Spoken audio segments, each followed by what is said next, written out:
K98 Talk is expanding its lineup for 2015.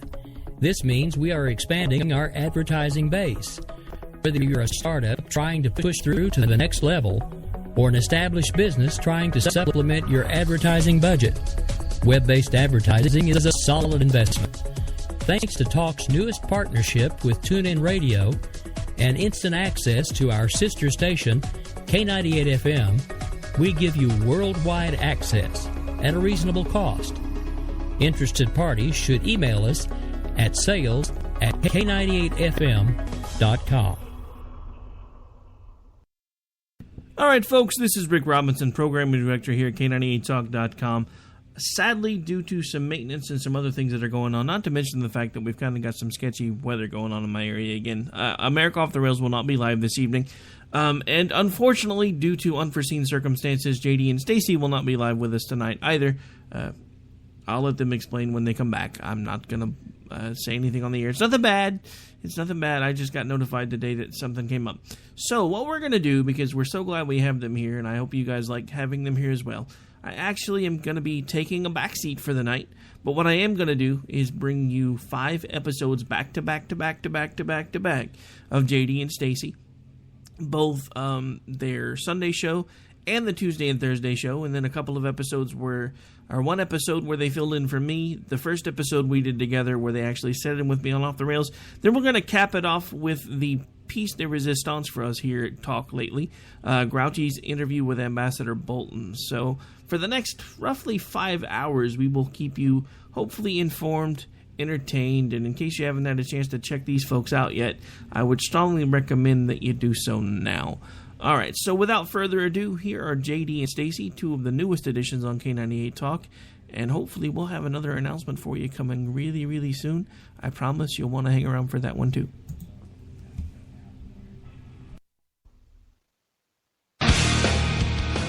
Game on, where progressives fear us and rhinos tremble. Welcome to the political jungle. I'm JD. This is Stacey. No one is safe. No one is spared. Lock up the children. And the old folk. Welcome to the world of liberservative conservatarians.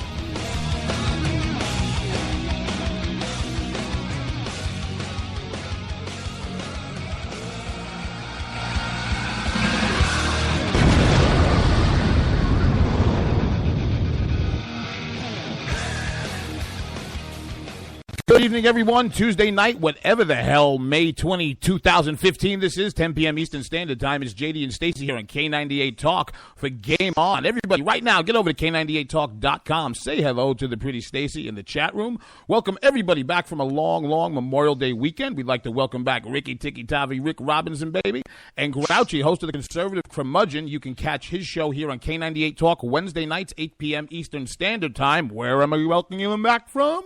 The Southern Republican Leadership Conference, where he scored a fantastic interview with Rep. John Bolton. And get over to Spreaker or SoundCloud right now and check it out. Good evening, madam.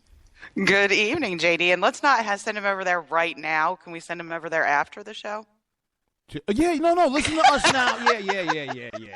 And why does everybody want to listen to us tonight? Tonight we're going to be talking... It's back. That's right, Obamacare. I mean, yeah, okay. We got a little gift that keeps giving. Bernie Sanders and Martin O'Malley, as well as our jerk-offs, are going to make 2016 circus a lot of fun. So we have to do a bit on that and a little bit of the Iranian show trial of Jason. I hope I'm saying it right. Reznian. Everybody go over to that Spreaker.com right now, that K98 Talk, hashtag K98 Talk. Check out Stacey and I hysterical interview with Evan Sayet from this past Sunday. Upcoming guests, Judith Miller, Mary Catherine Ham, and Guy Benson. Whoa. Yes, we are going to bring you Judith Miller, we promise. Who? Judith Miller. I know. I was thinking Judith that. Miller.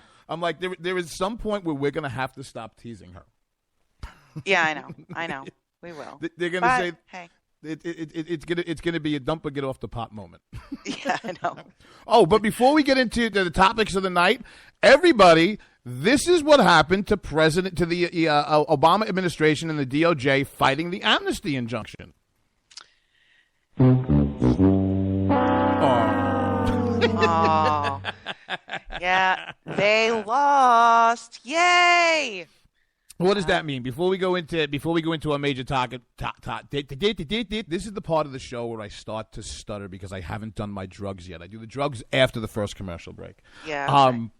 With everything that the man has destroyed in this country and the Constitution shredding going on, what we're specifically speaking about is that there was a judge who had put an injunction on Obubu's, what is he calling it now? Asinine deportation. What is his word? DACA? DACA, I think it is now. No. Right. The de facto amnesty. So there was an injunction against it. The DOJ fought it. It went to the Fifth Circuit Court of Appeals. Not the most conservative bunch of folks out there. But it was heard by a 3-judge panel. Look, if you take a look at appeals and things of that nature, for a 3-judge panel to uphold an injunction, that pretty much is painting the picture for the DOJ that most likely not so much this is going to happen. But I think I could be wrong about this. Any of the lawyers out there, correct us. I think they have the opportunity. I think the administration can appeal and actually have it heard by the whole circuit instead of the 3-judge panel. But that's where we are. I think that might be a foolish move at this point, number one. And number two, none of the rulings rule his executive order unconstitutional at this point. It's just really under review still. And the review that's going on with the lawsuit that's been put forth by several states. But I mean, they're really working around that with the whole refugee program anyway. So the injunction hasn't done us a ton of good. The Fugees haven't had a good song since the 90s. What are you talking about? Oh, wow. I just had a flashback to a dingy college bar somewhere. Yeah. It was a long Memorial Day weekend, wasn't it, JD? One time, 2 times. Oh my God! Next the Thursday night show, 9 p.m. We're gonna come up with Fuji nicknames for everybody in the in the chat room. Okay, good. I love it. Say hello to everybody in the chat room for us. Would you do like the romper room? I see Donna. No. We're not doing romper room this evening. So, all right. What are we doing? This is what we're doing. We're doing. That's right, folks. That's not just a sound effect. You're all gonna die. Well, apparently Obamacare is on a little bit of life support. Well, I guess it depends on how you look at it, because this goes back to the executive order with amnesty and everything else. What we're going to speak here about Obamacare and the way the Republicans can play it. And some of this actually makes me think for the first time. Some of the idiots might be able to actually politic. But, it really doesn't matter because, I was listening to Judge Andrew Napolitano, who's a libertarian leading judge, and he had a really great point. And I've been making a point about this for a while. There really is only one remedy built into the Constitution for an extra constitutional president and constitutional overreach, and that's impeachment. And if they haven't done it by now because they're scared, they're never going to do it in an election cycle. So all of this is academic because I think that this guy's just going to keep his foot on the gas all the way through. I have no doubt he's going to keep his foot on the gas all the way through. But the two biggest things that have come up in the last several days about Obamacare is, first, JD, the Democrats finally figured out that health care is too expensive for people. So once they get done paying these exorbitant premiums, they don't have the money to go to the doctor. Please stop telling me what these idiots didn't figure out. They knew this from the jump, okay? We're talking, listen, if we're going to have this conversation, let's be honest about it, all right? This goes back to the weaponization of what they were trying to do. Universal health care started with these morons about 100 years ago, okay? That was their wish. This goes back to the Tom Harkin quote about this being a modest starter home. And you wouldn't be able to build what you wanted to build without this starter home of this Trojan horse of nonsense that's in here right now. But they knew damn well what the cost of this were going to be, because you want to know what? When they started down this road, it was to achieve something they wanted to have for the last 100 years. Because all of the Gallup polling, the left is so big on polling, 87% of people who had health care in this country, health insurance, were damn happy with it. So why don't you tell everybody the new crisis these idiots have manufactured and what they plan to do about it? Well, they want more money. No. So the new crisis is there's a couple things. A bunch of insurers have previewed premiums for next year. Some of them in some states, I believe New Mexico being one of them, going up as much as 51% on the exchanges. 51%. I mean, that's insane. And they're blaming it on all of the mandates within the programs, which we all knew were going to cost more money. So if you take a look at that, and now you've got Democratic leaders in both the House and the Senate saying, oh my goodness, which we talked about back at the beginning of the year when they were touting all the wonderful outcomes from this program, we said, more people are insured, but insurance isn't the same as healthcare. Nobody's using it because the premiums are too expensive. So a big CYA article in the AP this week talking about the Democrats have identified a new problem. This isn't a new problem. It's been going on since the exchanges started. Okay, the problem is the premiums are so much, by the time you get to the co-insurance to go to the doctor on some of the lower level plans, people can't afford the health care it's supposed to provide. So now this is the next problem the Democrats want to fix. How do you fix it? More money. Well, listen, that's their fix to everything. But, Byron York, who I think was one of the first people we recommended here on the program, makes a great point, and I think it's the Examiner. And very simply, when he's speaking about deductibles, oh, great, how did the deductibles go up? The answer is simple. Obamacare. Okay, listen to this. Obamacare's upward pressure on deductibles started in the law's first year. By the fall of 2010, and everybody who paid attention knew this, by the fall of 2010, 6 months after President signed the bill into law, Obamacare dictated that insurers could no longer impose lifetime caps on payments, could not deny coverage to people with pre-existing conditions, and had to insure adults up to the age of 26 on their parents' policies. So when everybody who had 4 functioning brain cells and didn't need to be an economics professor went, well, wait a minute, if you make companies do that, won't everything be more expensive? And the left went, racist, sexist, I don't know, old people, dead babies, all right? Here's straight line numbers. In 2003 and 2005, the Commonwealth Fund, what's the Commonwealth Fund? A pro-Obamacare group. In 03 and 05, the Commonwealth Fund found that 3% of adults were in that category, the one where you were saying where you're seeing rises and it's in the deductibles and they're paying X, something like 26% of their income on the deductibles. The 3 to 5% of adults were in that category in 2010. The figure doubled to 6% in 2012, and it rose to 8% in 2014, and it's heading into 11 to 12%. They knew this. But you know what else they knew? They knew that by doing this at a budget reconciliation, whatever they did, it was what we just said. They know the Republicans are scared of their own shadow. They know that they're afraid of impeachment. So you know what they're basically telling our idiots? I dare you. I dare you. I dare you, I dare you, I dare you. It was done with the Cornhusker kickback, the Louisiana Purchase, every other dirty deal you can think of, reconciliation, yada, yada, and they're telling our idiots, I dare you. Well, I mean, we talked to Jay Cost about this at length, and the whole process around the implementation and passage of Obamacare was what led him to write the book A Republic No More, saying that really we're a special interest democracy at this point. The insurers built this thing, and it's broken. It was supposed to be to their benefit, not to the benefit of patients. They didn't. And go ahead. They got Jay kicking and screaming into this damn thing that they're worse thieves than the government. Oh, they're totally worse thieves than the government. But, now we're getting to the point where it's reaching critical mass. This law is not sustainable long term. If you looked at the CBO calculations based on earlier projections, this shoots us into such deficit spending, it's not funny. And now we have to spend more money on it? Are you kidding me? No, it's that our idiots are going to get log-rolled into politics into spending more money on it because you want to know what? It's going to be about the children. It's going to be about the children. What about children are not insured by Obamacare. They're insured by CHIP. It doesn't matter. They say gay marriage is about the children. Everything's about the children. Read the damn papers.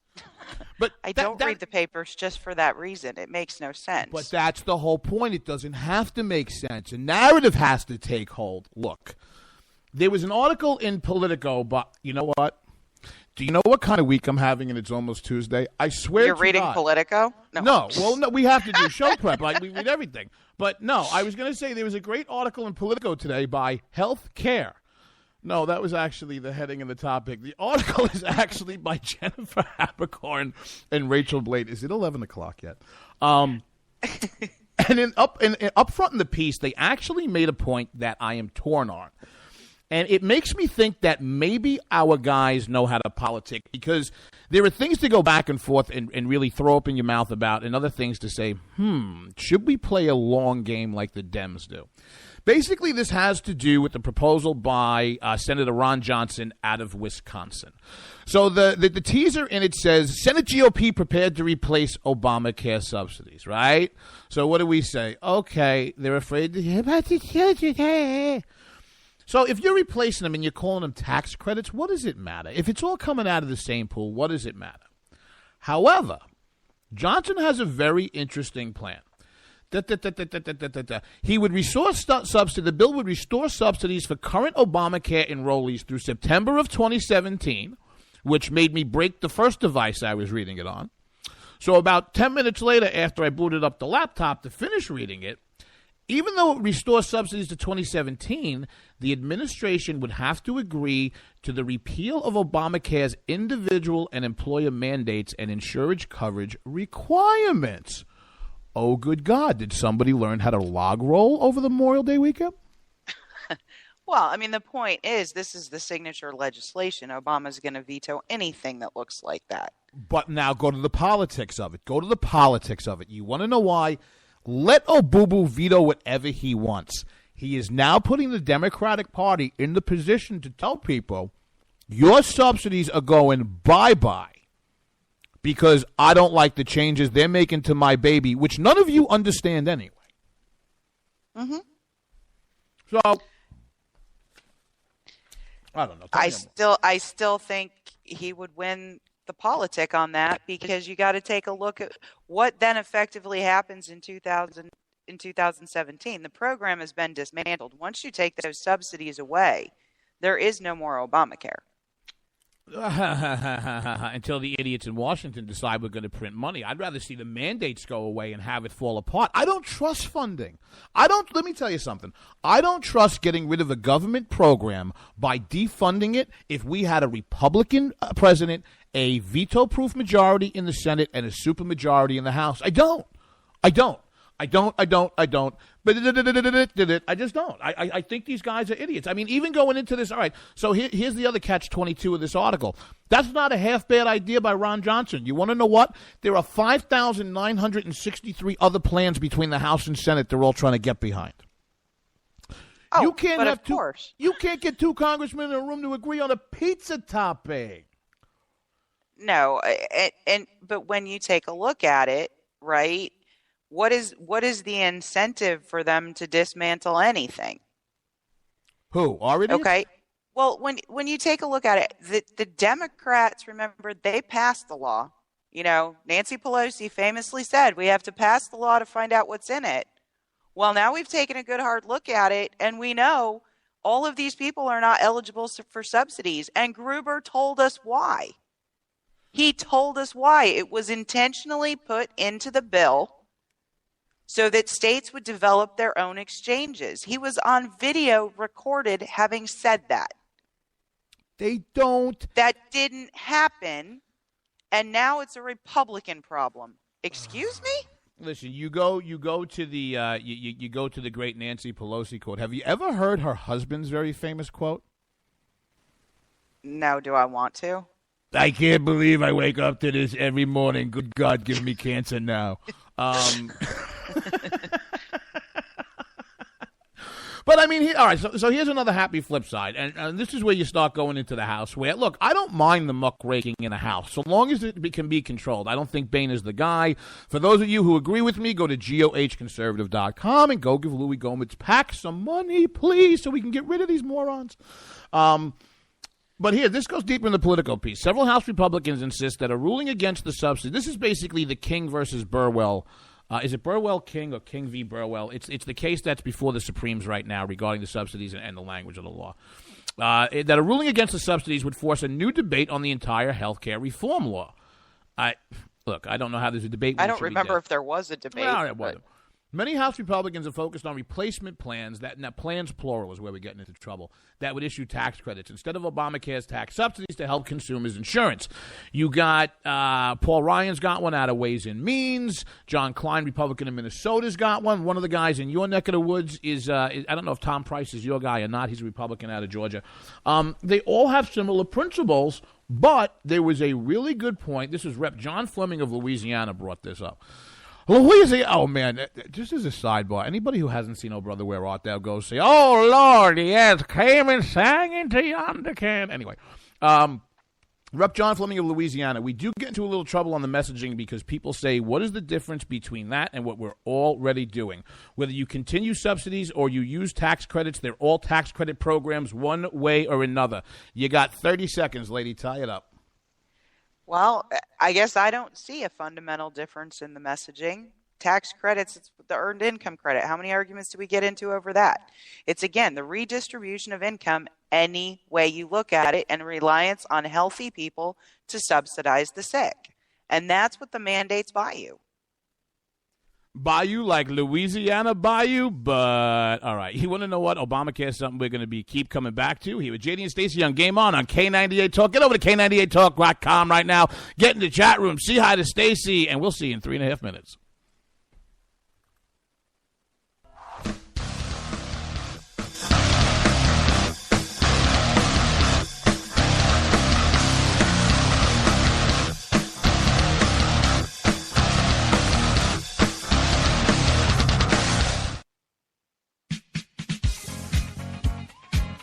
The staff of K98 Talk and the Spark Radio Network is proud to announce that our very own Rowdy Rick Robinson has been selected as one of the top conservative talk show hosts in the nation for his program, America Off the Rails. Again, congratulations to Rowdy Rick Robinson for a job well done and another reason to stay connected to K98 Talk and the Spark Radio Network. If you like your health care plan, you'll be able to keep your health care plan. This is the most transparent administration in history. Not even a smidgen of corruption. Fact is, we had 4 dead Americans. What difference at this point does it make?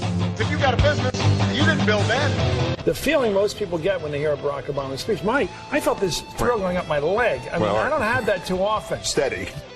It's time to hear the truth about America's biggest challenges. Ricky Robinson, host of America Off the Rails, will tackle the important issues facing America today as he tries to keep America from coming off the track. Get ready to hear the truth every Monday through Friday starting at 7 p.m. Eastern, 6 Central, here on K98Talk.com and the Spark Radio Network. Welcome to the face. Welcome to the face of the new democracy. We're gonna spread happiness.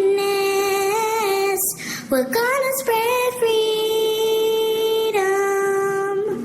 Obama's gonna change it. Obama's gonna lead 'em. So let me be clear. You didn't build that. Everything he's done is clean as a whistle. He's never not only broken any law, he's never done anything wrong. He's the perfect father, the perfect husband, the perfect American. Hey y'all, this is Sam Janney, or the Bunny as many of you know me by, your friendly neighborhood bad girl of conservatism. Here to talk to you about my show. I'll talk about conservative issues, my top 10 douchebags of the week, and have some pretty badass conservative guests on the show. All that, plus me, your resident bunny with a chainsaw. Wednesday nights will never be the same. It's Unapologetically Bunny. Wednesdays, 9 p.m. Eastern, right here on K98 Talk.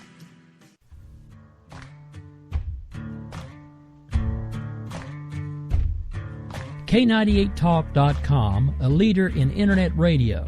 So grab your seatbelts and take the ride of your life on K98Talk.com.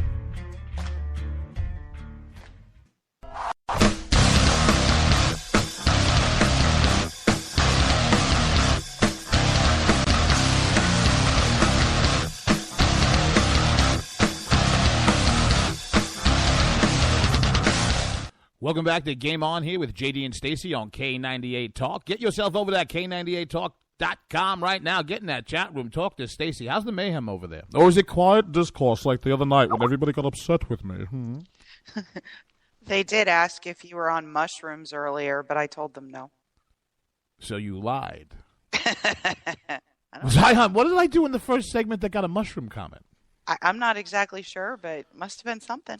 Well, welcome back here to Game On with JD and Stacey here on K98Talk.com. K98 Talk, our new home where you can find us Tuesday nights, 10 p.m. Eastern Standard Time for Game On. You can find us again Thursday nights, 9 p.m. Eastern Standard Time for Game On. And Sunday mornings, 11 a.m. Eastern Standard Time for that Bloody Marys and broadsheets, baby. Your cure for your mainstream media hangover.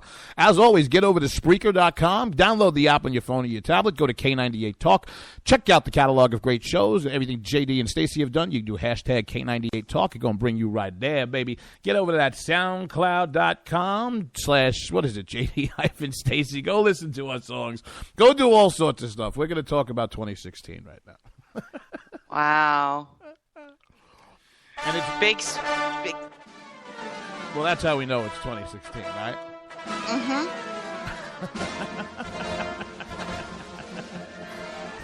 Crazy Uncle Bernie Sanders. Oh, God. Yes, Bernie made quite a speech today. Well, he basically was doing a joint event with Hillary Clinton and Ben and Jerry up in a place in Vermont. In Burlington, I believe. Yep. Talked a lot about that whole income inequality thing, backed up by Ben Cohn and Jerry Greenfield, who, oh, by the way, if you didn't know, are worth about $150 million apiece. That's why Bernie's new theme song for a little while on this show is going to be right here. This is Bernie. You know Bernie Sanders is coming. He's your ice cream man, baby. Crazy Uncle Bernie. Oh, come on. Any excuse to play Diamond Dave, right?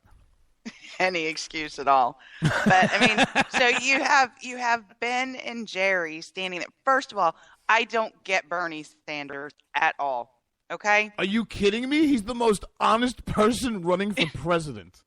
I know, but he wants to he's okay. Literally has publicly said he's okay with a 90% tax rate. Okay? He comes from what is arguably one of the most libertarian states in the Union. Vermont has some of the most permissive gun laws. Because of the way their education system was set up in the first place, they've got massive school choice. You've got a bunch of people up there who can grow their own stuff, make their own stuff. I mean, there's 15 people in Vermont? If the world ever just goes straight to heck, I want to go there. People know how to raise cows, milk cows, make butter, make dishes. I mean, I don't understand how such a libertarian group of people is voting for a socialist. What do they have? A Chinese apple factory in the state of Vermont? They're churning out everything. Dishes, butter, cows. Jeez. Have you ever been there? I have. And as a matter of fact, this explains Vermont and the decisions in Bernie Sanders right here, okay? Right here.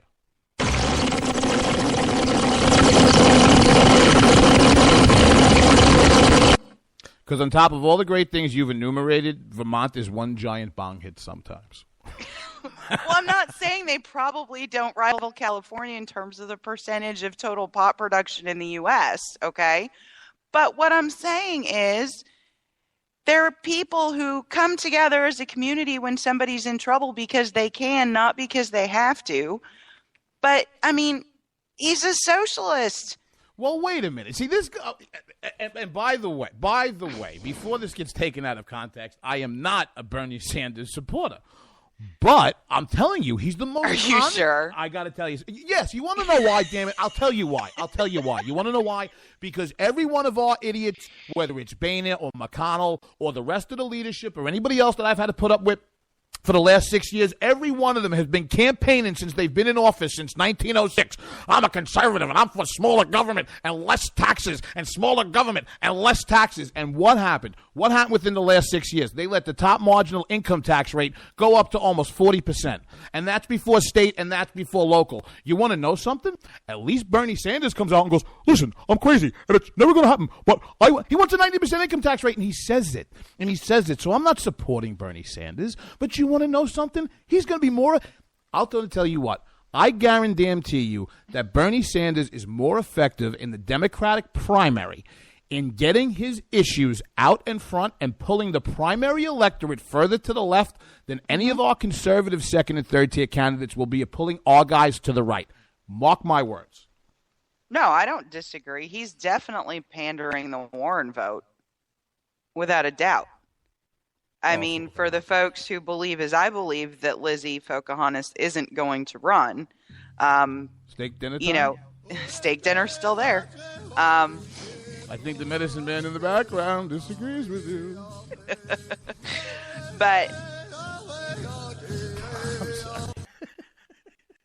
You know, as far as the folks who are behind Elizabeth Warren and hate Wall Street and hate people who actually make things and do things, as our guest Evan likes to say, you know, that contingent is not comfortable with Hillary Clinton. But, I mean, I'm listening to Bernie Sanders today, and again, he starts talking about the Koch brothers. Can we just live in reality for just a minute? If you total up all the donations from the last 15 years, the Koch brothers in total end up 53rd on the list. Do you know whose charity ends up number one? George Soros. Correct. I'm so sick of the Koch brothers myth. It drives me absolutely batty every time I hear it. This goes back they scare the heck out of the left. But, I mean, the unions are ahead of them. Microsoft is ahead of them.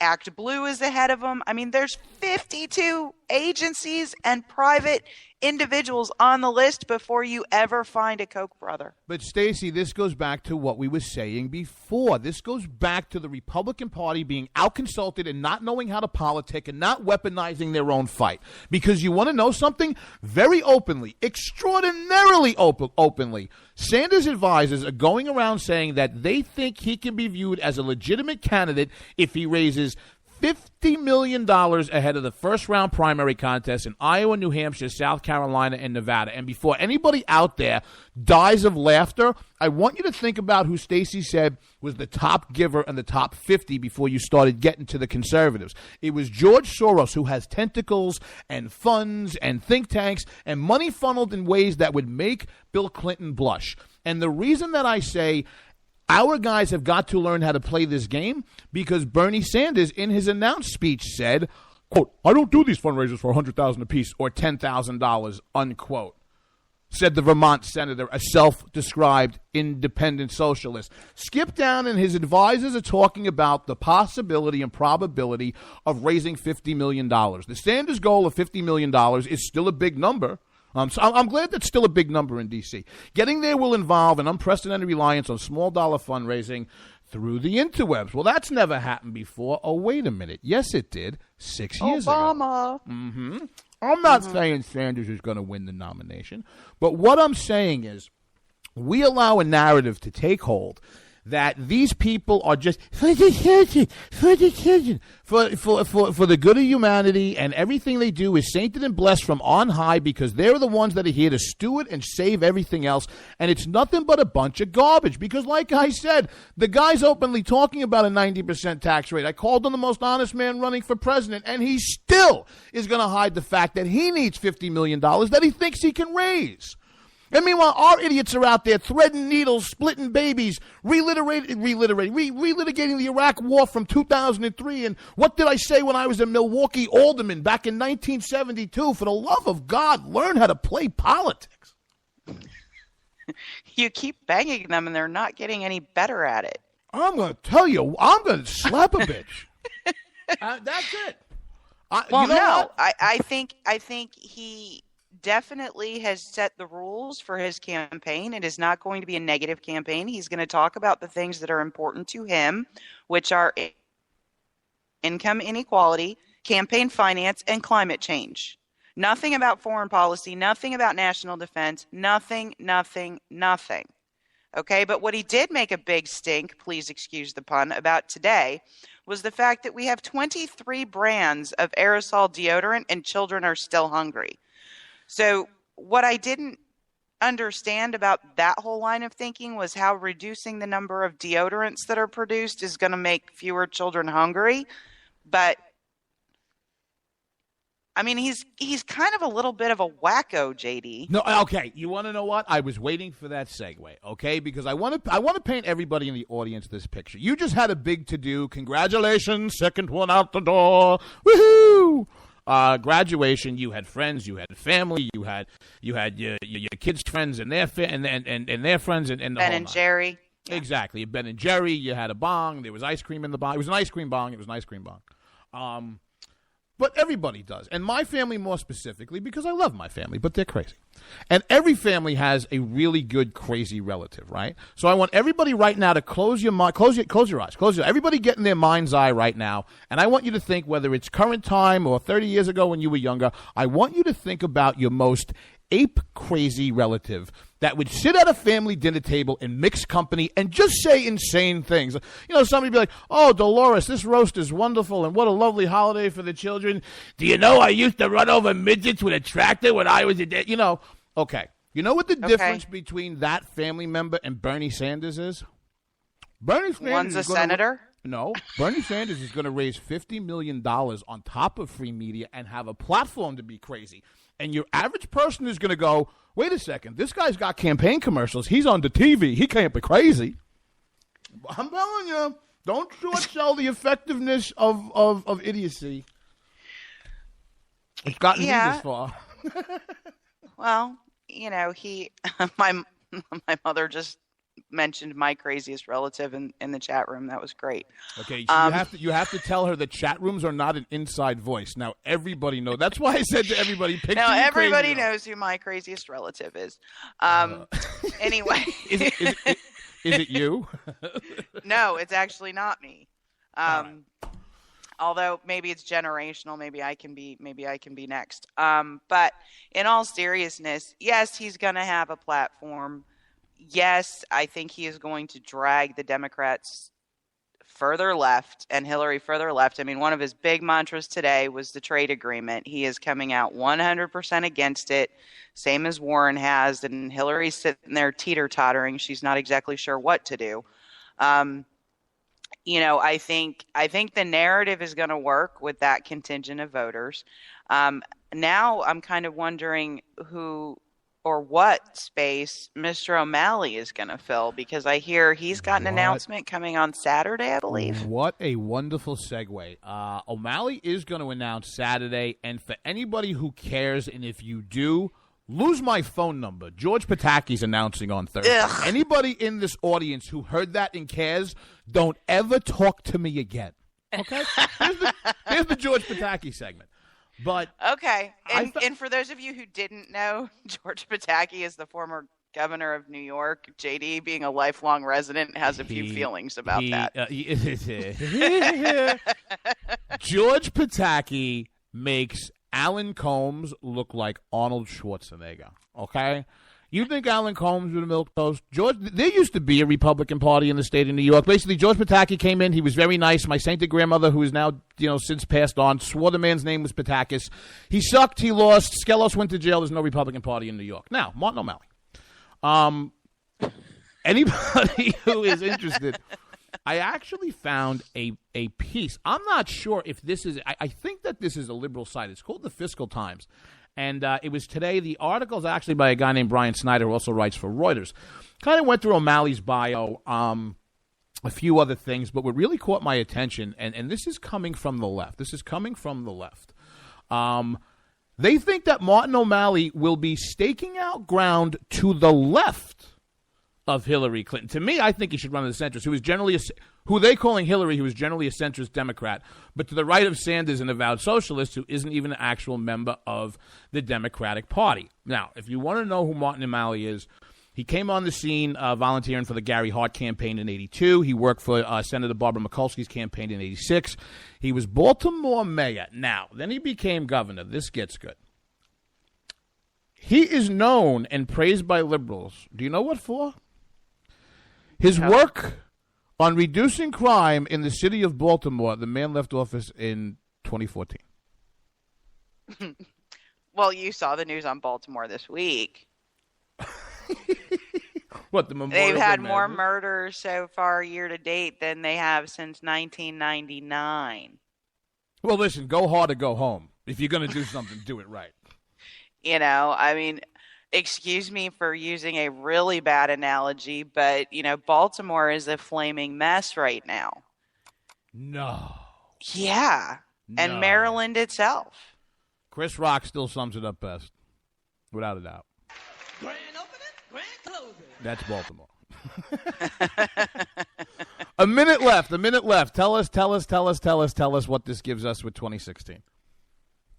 A bigger circus than we already had. That was tough. But in reality, it actually gives Hillary some people to debate. We probably will have far too many people for a single debate. And I think there's several news outlets that are trying to solve that problem. But yeah, this is going to be a very, very, very unusual election cycle. Oh, Selena Zito had it right. I think this is going to be one like nobody's ever seen before. We're going to come back up. We're going to tie up the show, talking a little Iranian show trials. Everybody right now, get to K98.com. Get in that chat room right now. Say hello to Stacey. See what's going on. Remember, find us here again live this coming Thursday night, 9 p.m. Eastern Standard Time for another edition of Game On. And you know what that means? I don't know what that means. Stacey don't know what that means. You'll know what that means.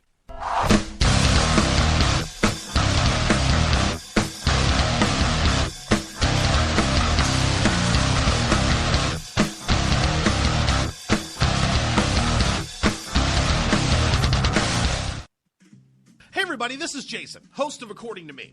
I'd like to invite you to check out my show. It's a 2-hour show that lasts 60 minutes in...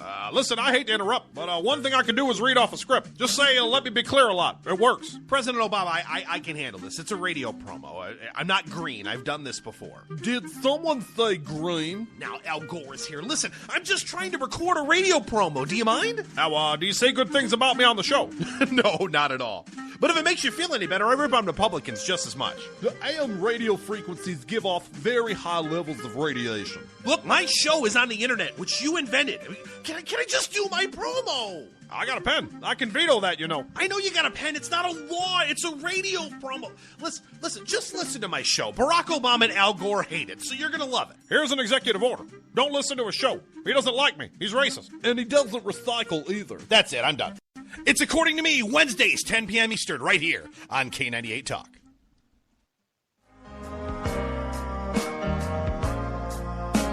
I'm easy like Sunday morning. Wondering why you're up early with us on a Sunday morning making a cocktail?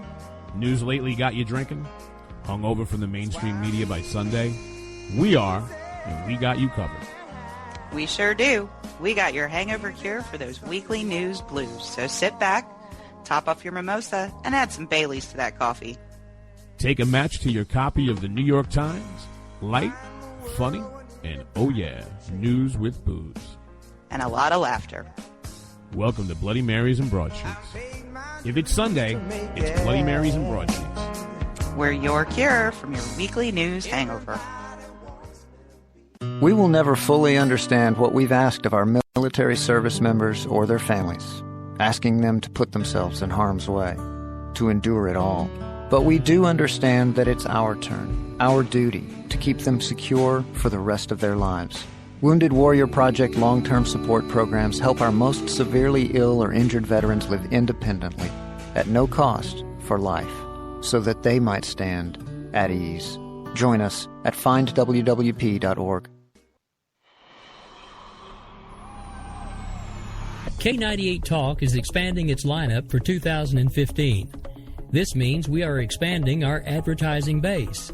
Whether you're a startup trying to push through to the next level, or an established business trying to supplement your advertising budget. Web-based advertising is a solid investment. Thanks to Talk's newest partnership with TuneIn Radio and instant access to our sister station, K98 FM, we give you worldwide access at a reasonable cost. Interested parties should email us at sales@k98fm.com.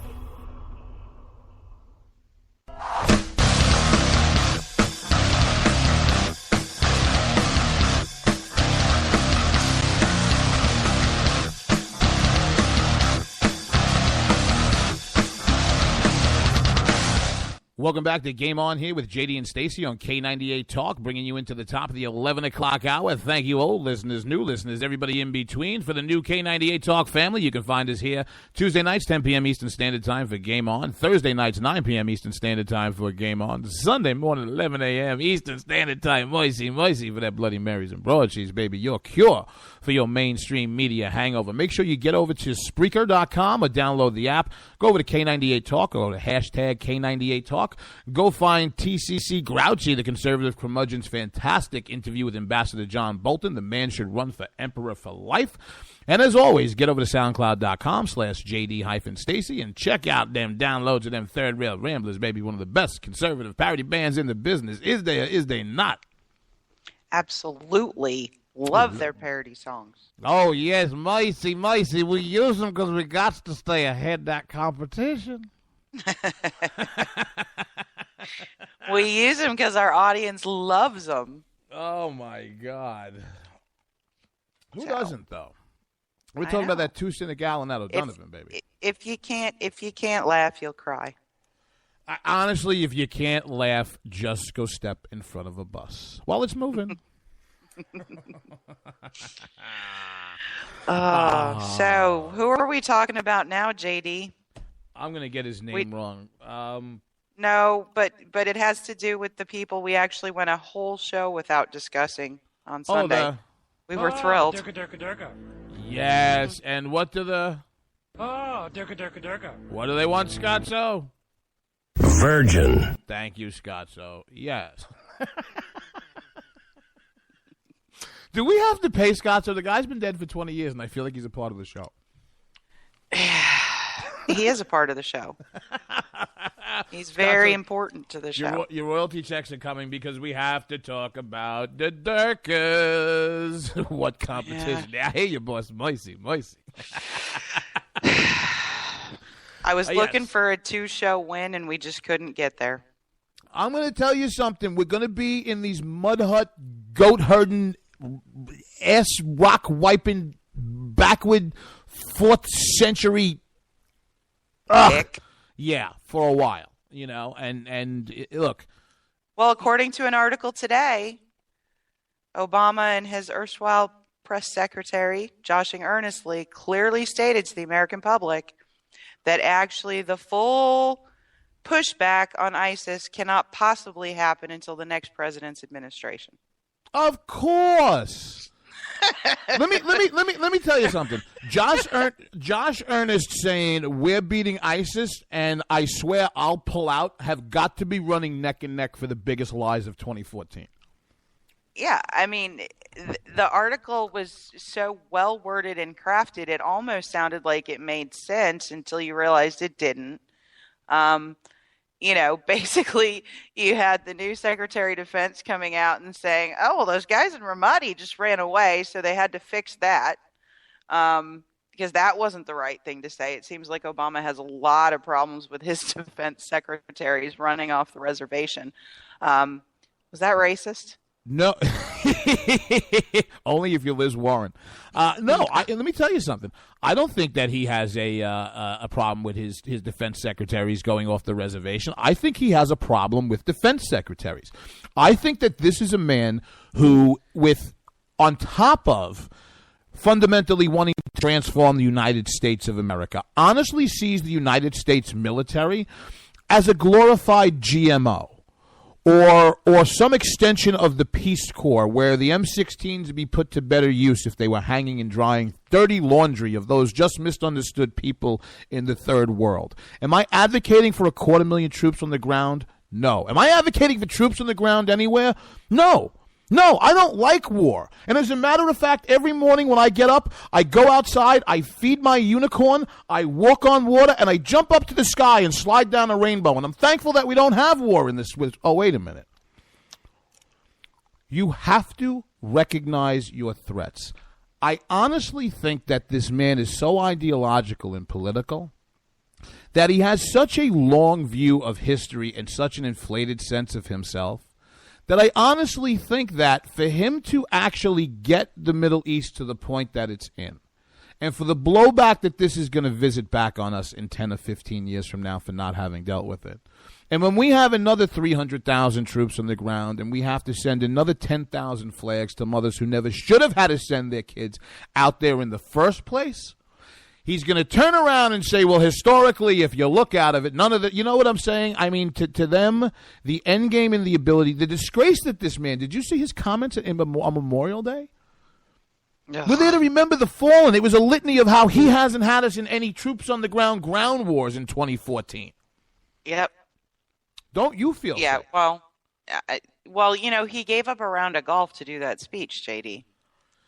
You know, the Secret Service is, I'm not, you said round and him, and I just, look, he doesn't, anybody who thinks that the President of the United States, his administration, or any of the other hoople-headed minion idiots he's got around him is going to change one iota or give back 1 inch or take their foot off the gas and bring that back down 3 miles an hour is crazy. Is crazy. There's no incentive to.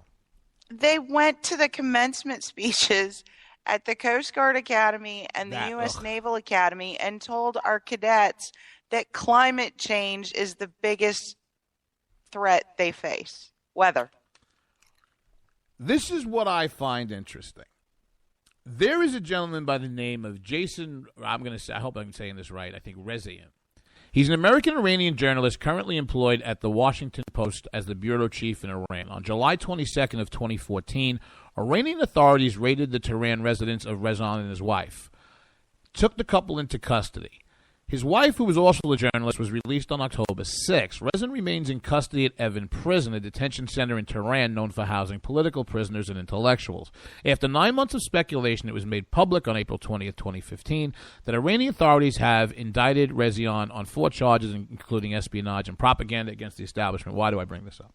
Because there was a half a farce of a show trial that one of the things that I know scares this man, his family, and the Washington Post, who's done some phenomenal writing on this, is that they have a hanging judge over there, Bob number 463, whichever kind of Durka idiot this is. And they're doing this closed, circus of a show trial, and they stopped it in the whole nine. Why am I going on about this? Because I had wanted to make a point that for this deal with Iran, that John Kerry and Obama have basically gymnastically bent themselves over for and basically given away the store. I couldn't understand why during those negotiations they weren't bringing this up. They weren't bringing up the FBI agent who happened to disappear over there. And then I read this, and this is this is actually from the Washington Post today. During months of nuclear negotiations with Iran, the State Department has repeatedly raised the cases of Rezian and 2 Americans already convicted in Iran, former U.S. Marine Amir Hekmati and Pastor Saeed Abedini, as well as a missing former FBI agent, Bob Levinson. The 4 Americans have been mentioned on the sidelines of the talks. However, it does not appear that their release would be a condition for a nuclear deal with Iran. You're giving the Iranians everything they want to begin with. How is this a no-brainer precondition to start those negotiations? The Obama administration has actually repeatedly said this will not be about anything. It's not about Iran recognizing Israel as a state. It's not about getting American citizens who are hostages, political prisoners at this point, over their release. It's not about any of that, and they refuse to bring those topics up as contingent upon the negotiations. They are so desperate for a deal and so focused on the fact that this, ground-breaking thing that's going to put the Middle East into a complete arms race, if current press is to be believed, they're so focused on getting this little nugget out there that they're putting all of that to the side, and they've been very explicit about it. They will not bring that situation into the negotiations with the Iranians. but they weren't negotiations. Listen, you had an Iranian translator, okay, who was the top negotiator in the deal, negotiated, defected near the end of these nonsensical talks. And he was saying these aren't negotiations. They're saying the only negotiations going on is John Kerry and the administration twisting the arms of our European allies to agree to this garbage. So there's no negotiation.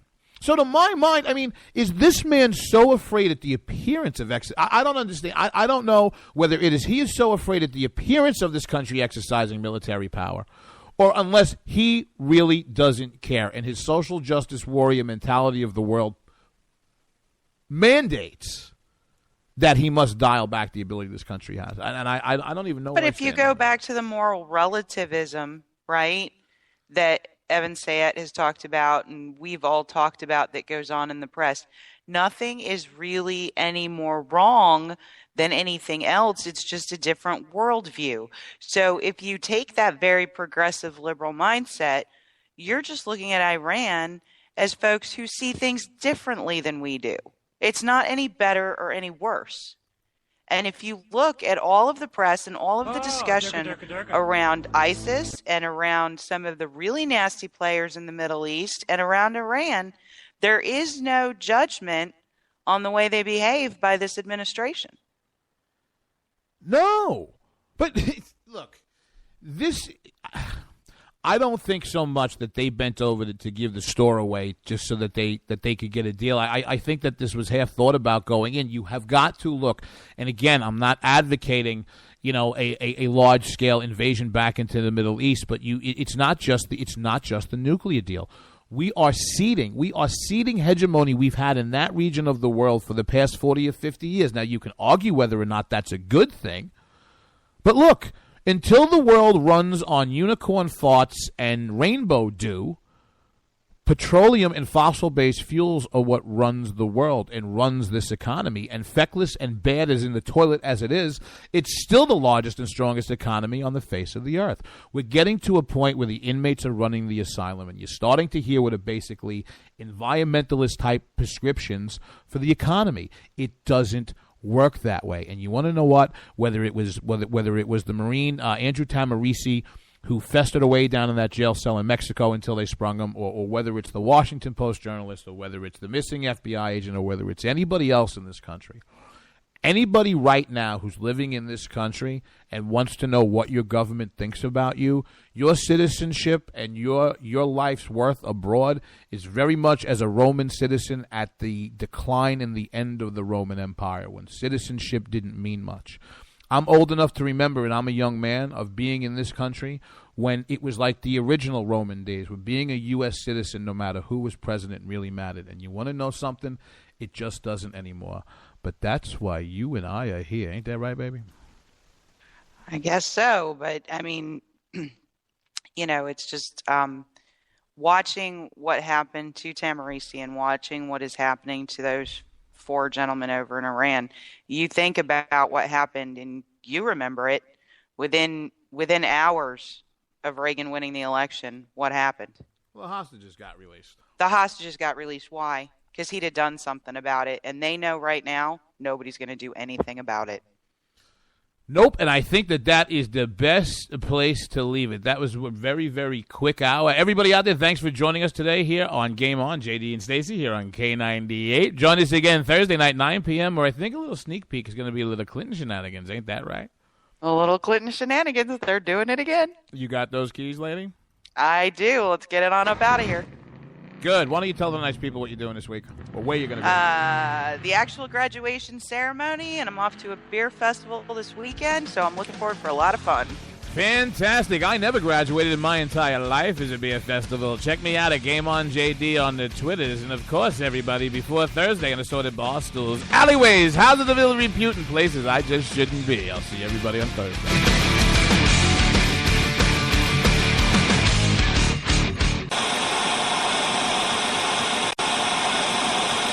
I'm looking for you, you Occupy freaks with your glitter bombs. Bring it on! Bring on the glitter. Everything has changed. Everything has changed in the last few years. Conservatives used to take it, and we're not taking it anymore.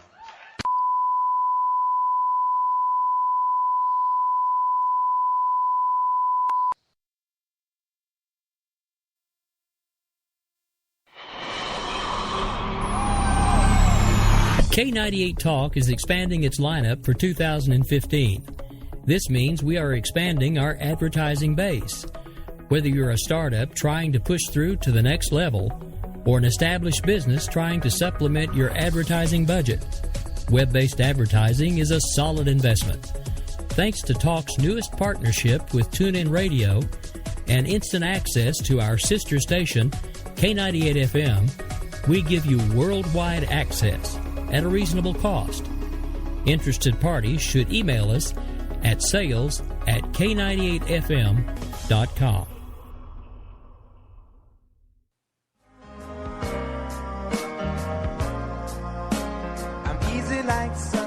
Wondering why you're up early with us on a Sunday morning making a cocktail?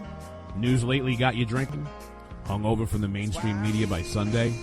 We are, and we got you covered. We sure do. We got your hangover cure for those weekly news blues. So sit back, top off your mimosa, and add some Baileys to that coffee. Take a match to your copy of the New York Times. Light, funny, and oh yeah, news with booze. And a lot of laughter. Welcome to Bloody Marys and Broadsheets.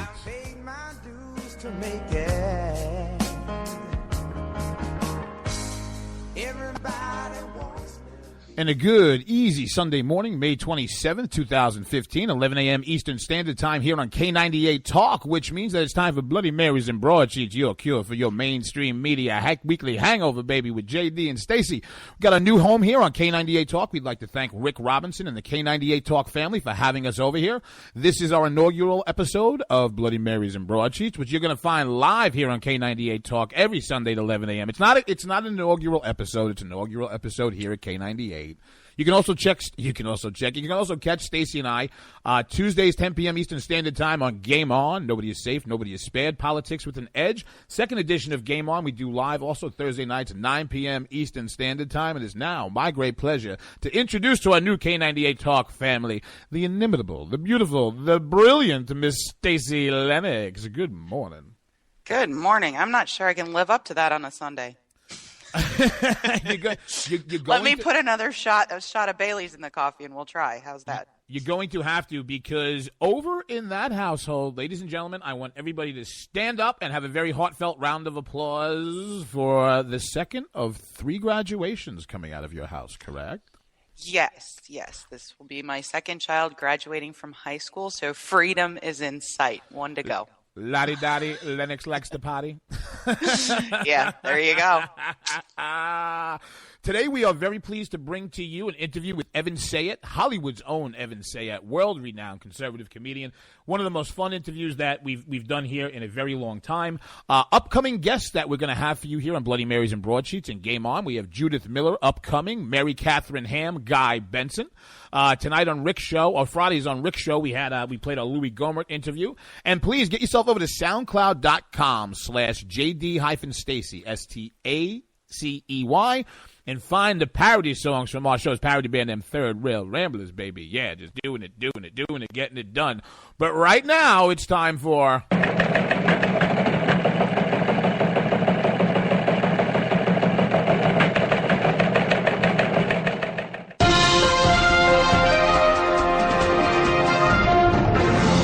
That's right, your weekend update brought to you by Eric Williams of the BarbedWireSatire.com. That's our sponsor, baby. ABC George Stephanopoulos continues his damage control this week after getting caught for not disclosing at least $75,000 in donations to the Clinton Foundation.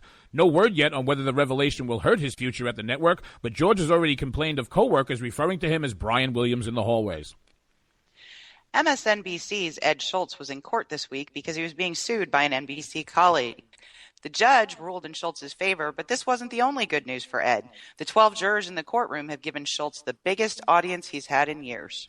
Hillary came out of her hole this week and saw her shadow. She took a few questions, then mostly talked in circles for her answers. The one bit of useful information she did give was to state once again how strongly she feels that the State Department release of all the emails she deleted, including the ones the State Department doesn't have either. There are rumors that George Stephanopoulos may not be fired because his contract with ABC is for $105 million over a number of years. Could it be the network feels George is now too big to fail? It shouldn't, because he's only 5'2". ISIS also took control of yet another city in Iraq, one that contains the ancient ruins of Palmyra. A reporter asked State Department sorority girl Marie Harf if there was anything the U.S. could do to prevent the damage they will no doubt inflict on the antiquity there. Ms. Harf said they would be carefully watching the developments on the ground between her stern looks and Josh's verbal rebukes. Who needs a military? ISIS is also taking control of Ramadi in Iraq, and what the White House spokesperson Josh Earnest called a setback. So now, in a show of force, Earnest said President Obama would increase the number of daily drone strikes from 6 to 10. Poor ISIS won't know what hit them. And late this week, Hillary Clinton was accused of campaigning in a bubble isolated from real people. When asked about this reality, Hillary answered, "Real people? Who needs them? Hand me my scepter so the Queen can be on her next stage event."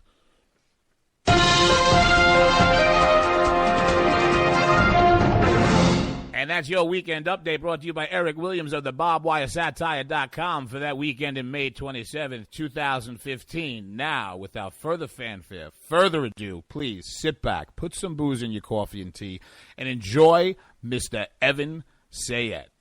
Welcome back, everybody. In keeping with bringing you the best guests that we could ever possibly Stacey, we're on an incredible roll. Are we or are we not? We are. It's been a great couple of weeks. I mean, right now we are proud to bring to you world-renowned, nationally acclaimed comedian, conservative comedian, Evan Sayet.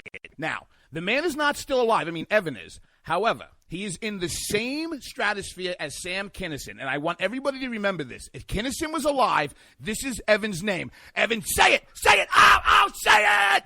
Evan was born in New York City. He moved out to Hollywood in order to pursue a career as a stand-up comedian, television writer, and eventually video producer as well. Post 9/11, he rethought, or more accurately, thought about for the first time his political and social beliefs. Evan recognized that he had been acting as a knee-jerk liberal, but was in reality a conservative at heart. From that moment, he has dedicated himself to conserving and promoting the values of the America that has given him freedom and allowed him to pursue his life of liberty and happiness.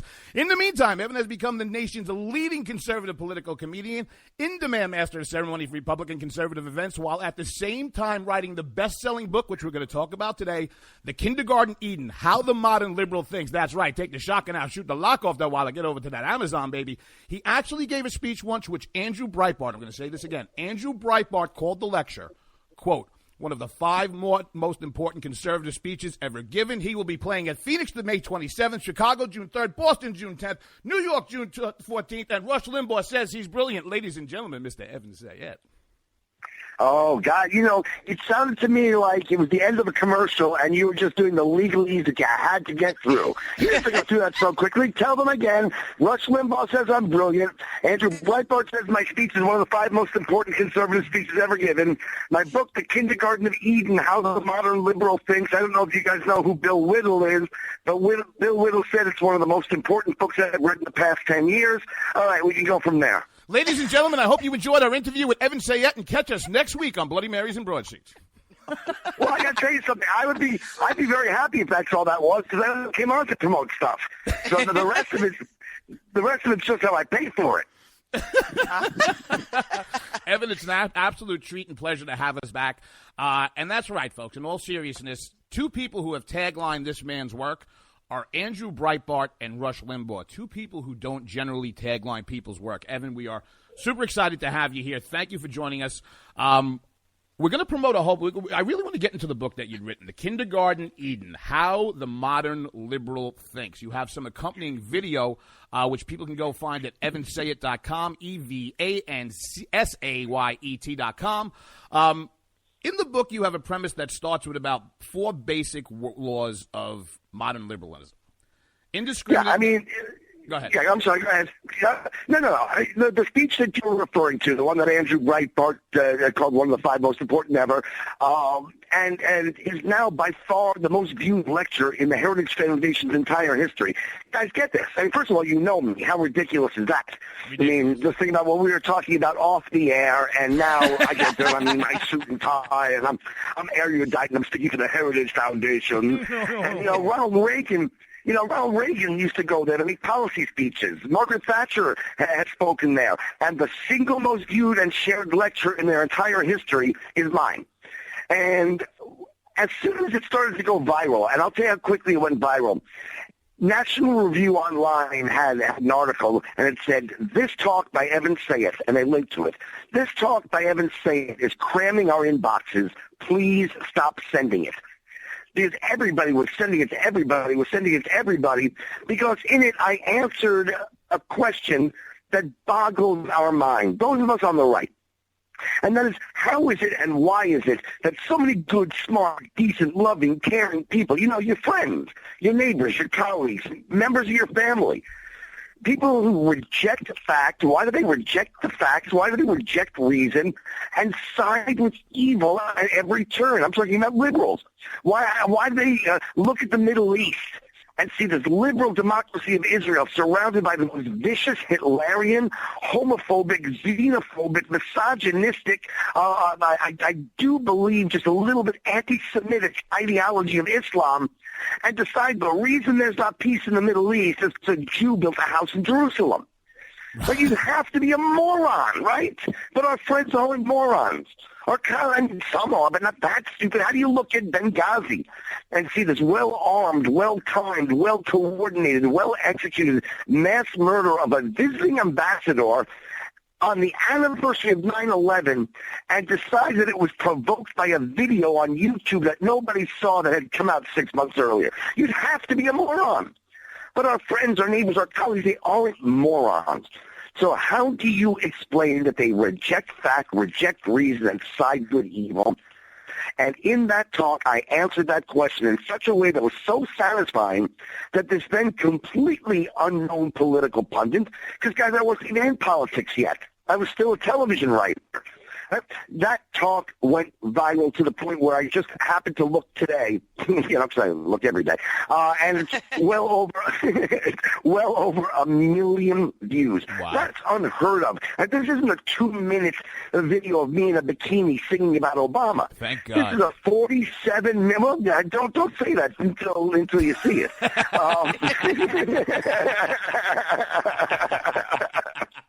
But this is a 47-minute-long lecture to the Heritage Foundation that 1 million people have now shared with each other and viewed, and by the way, watched repeatedly. And so people said to me, started to email me and said, you know what you have here? You've got the unified field theory of liberalism. I love that Once phrase. you understand what you, right? I do too. I wish I had thought of it, but I was smart enough to just continue to use it. and because enough people independently sent it to me. And so when I got to writing the book, I actually laid it out in a more scientific, not dull, but more scientific format. And I did come up with the 4 laws and the 3 corollaries. Well, I think, Evan, one comment I would make is, number one, enjoyed you thoroughly at CPAC, and number two, you brought such Are you talking about on the air, or you talking about on the air, or the other time you enjoyed me thoroughly at CPAC? I knew that's where you went. I knew that's where you went. That's okay. You just took over JD's role in the show because usually he catches me in that kind of blunder. Yeah, so. no, JD. I just I thought that closet was the restroom, and I was lost in there for how long was it, Evan? 11, 12 seconds? and what was so thrilling is it was one of those unisex bathrooms, so we could go in together. I'm sorry, Stacey. I don't know that CPAC would go to a venue that even had those. But anyway, in all seriousness, your talk at the Heritage was full of humor. So you were taking very serious topics and presenting them in a funny way. People were laughing. Having been to some of these conservative conferences and talks at this point, there's not a lot of laughter. Right. Well, I got to tell you, it's important that your audience understand that my career is divided right down the middle, and half the time I'm a rather serious political pundit. And that's why I'm explaining how liberals think and speaking at the Heritage Foundation. Yes, of course, there's humor in it, but I really try, it's not my stand-up is the point I'm trying to make. So there's my serious talks, and then there's my stand-up. And the truth is, I've been out of stand-up for about 15 years when I became a conservative. And, I'd segued into television writing and television producing and screenwriting.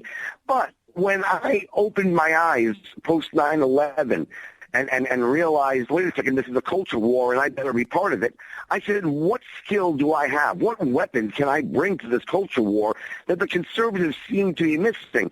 And the answer was stand-up comedy. There was no Bill Maher for the right. There was no Jon Stewart for the right. And that's the only reason I got back into stand-up. I love stand-up. But as I say, I had been out of stand-up for 15 years. You know, and right now, ladies and gentlemen, we're speaking with Evan Sayet, author of The Kindergarten Eden, How the Modern Liberal Thinks.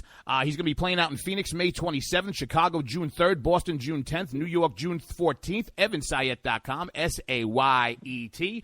To stay on the same vein that you've been keeping on, Evan, you seem to be one of the few people, and Andrew Breitbart was another one. And one of the things that Stacey and I say is that the opportunities that we've had to go to CPAC and other conferences and things of that nature, Andrew Breitbart is alive. He is literally everywhere. You don't go more than 10 minutes without somebody referencing him.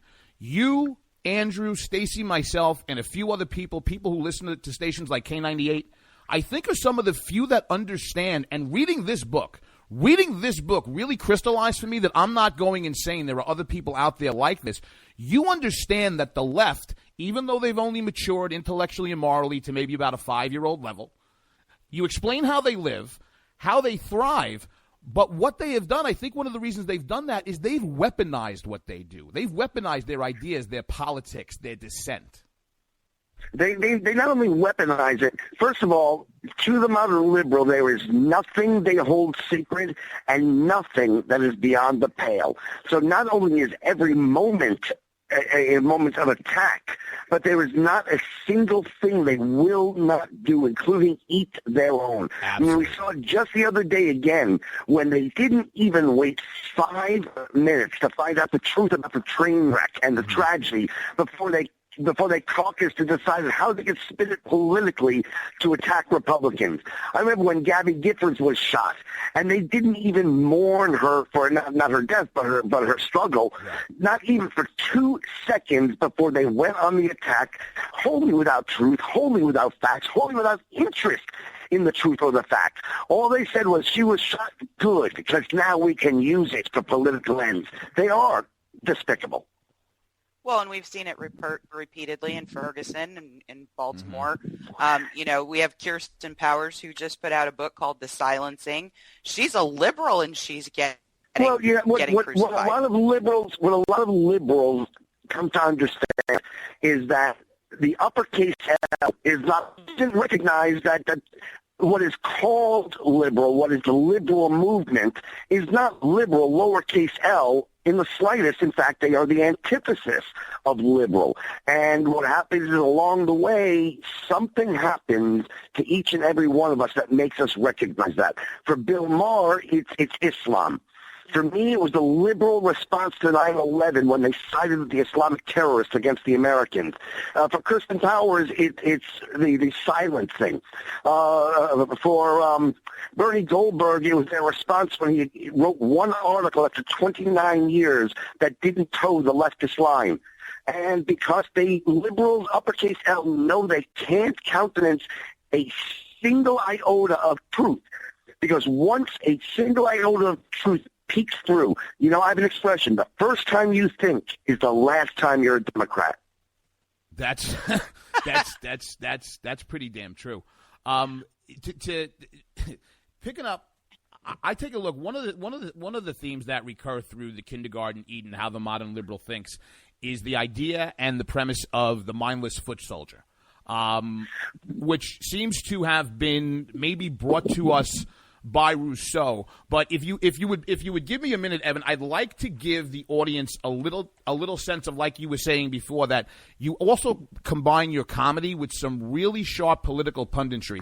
This is Evan Sayet in his own words, The Kindergarten Eden, How the Modern Liberal Thinks. This is in regards to the mindless foot soldier and Howard Zinn. What differentiates the true believer from his mindless foot soldier is found in Howard Zinn's quotation at the top of the page. Keep in mind that Zinn was not some little-known oddball that I plucked out of obscurity to help make my point. He was arguably the most beloved and influential modern liberal of all, a man who counts amongst his accomplishments that he is the author of the single most assigned text on America and American history in the country's primary schools and colleges.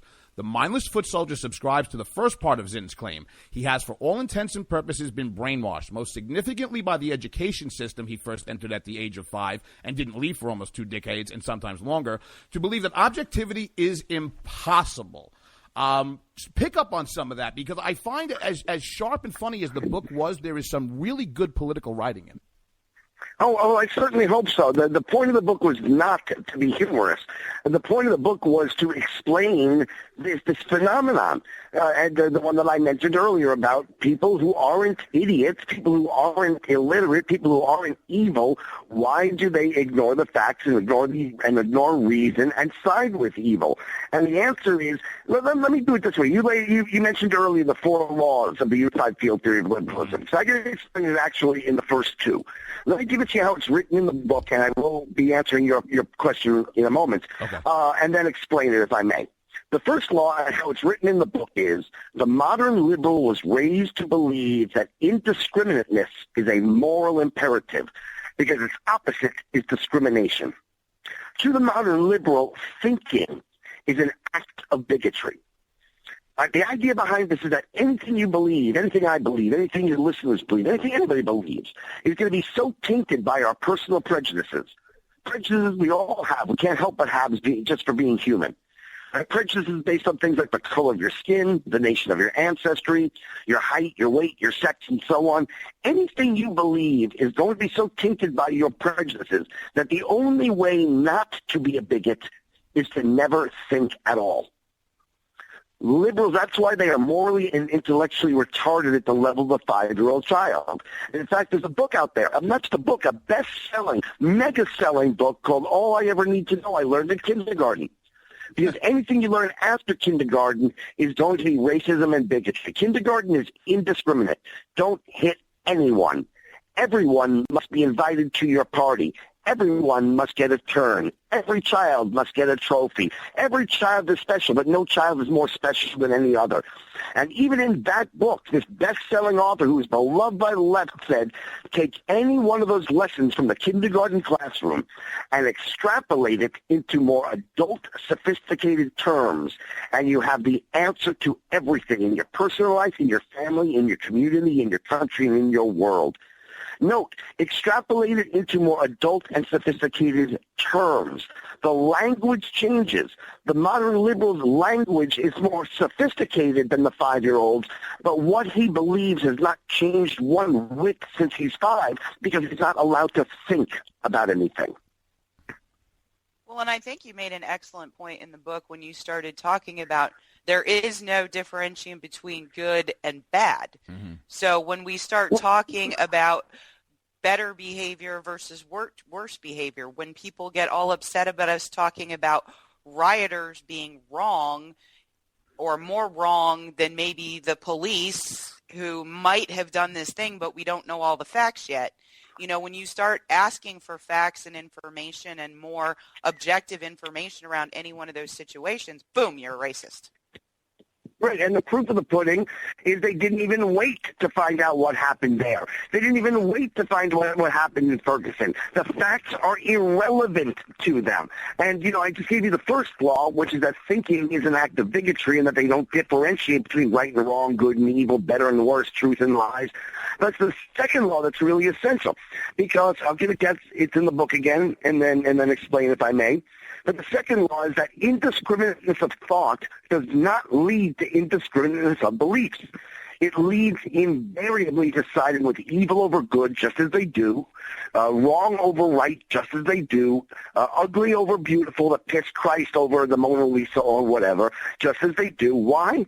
Because if nothing is better than anything else, if no culture, no religion, no form of governance, no behavior, if nothing is better than anything else, then success is unjust. Why should a person, a culture, a nation, a religion, a peoples, why should they succeed if they're not better than anybody else? For the same reason, failure, as proved by nothing other than the fact that it has failed, is proof positive that somehow the failure has been victimized.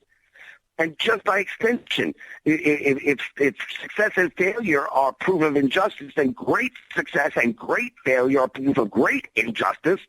And exceptional success, like America and Israel, and exceptional failure, such as the Muslim world, is proof positive of exceptional injustice.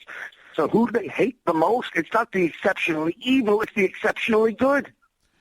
And we're speaking with Evan Sayet, internationally world-renowned comedian, author of The Kindergarten Eden, How the Modern Liberal Thinks.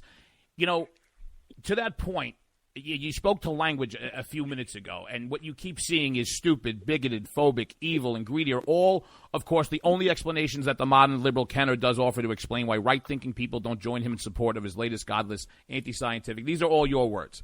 You also yes, I know my words. You really thought you had to tell me they were my words? I know my words. Your words are things like duh and I can't say the words. I was saying at the beginning of the. I know the word you're thinking.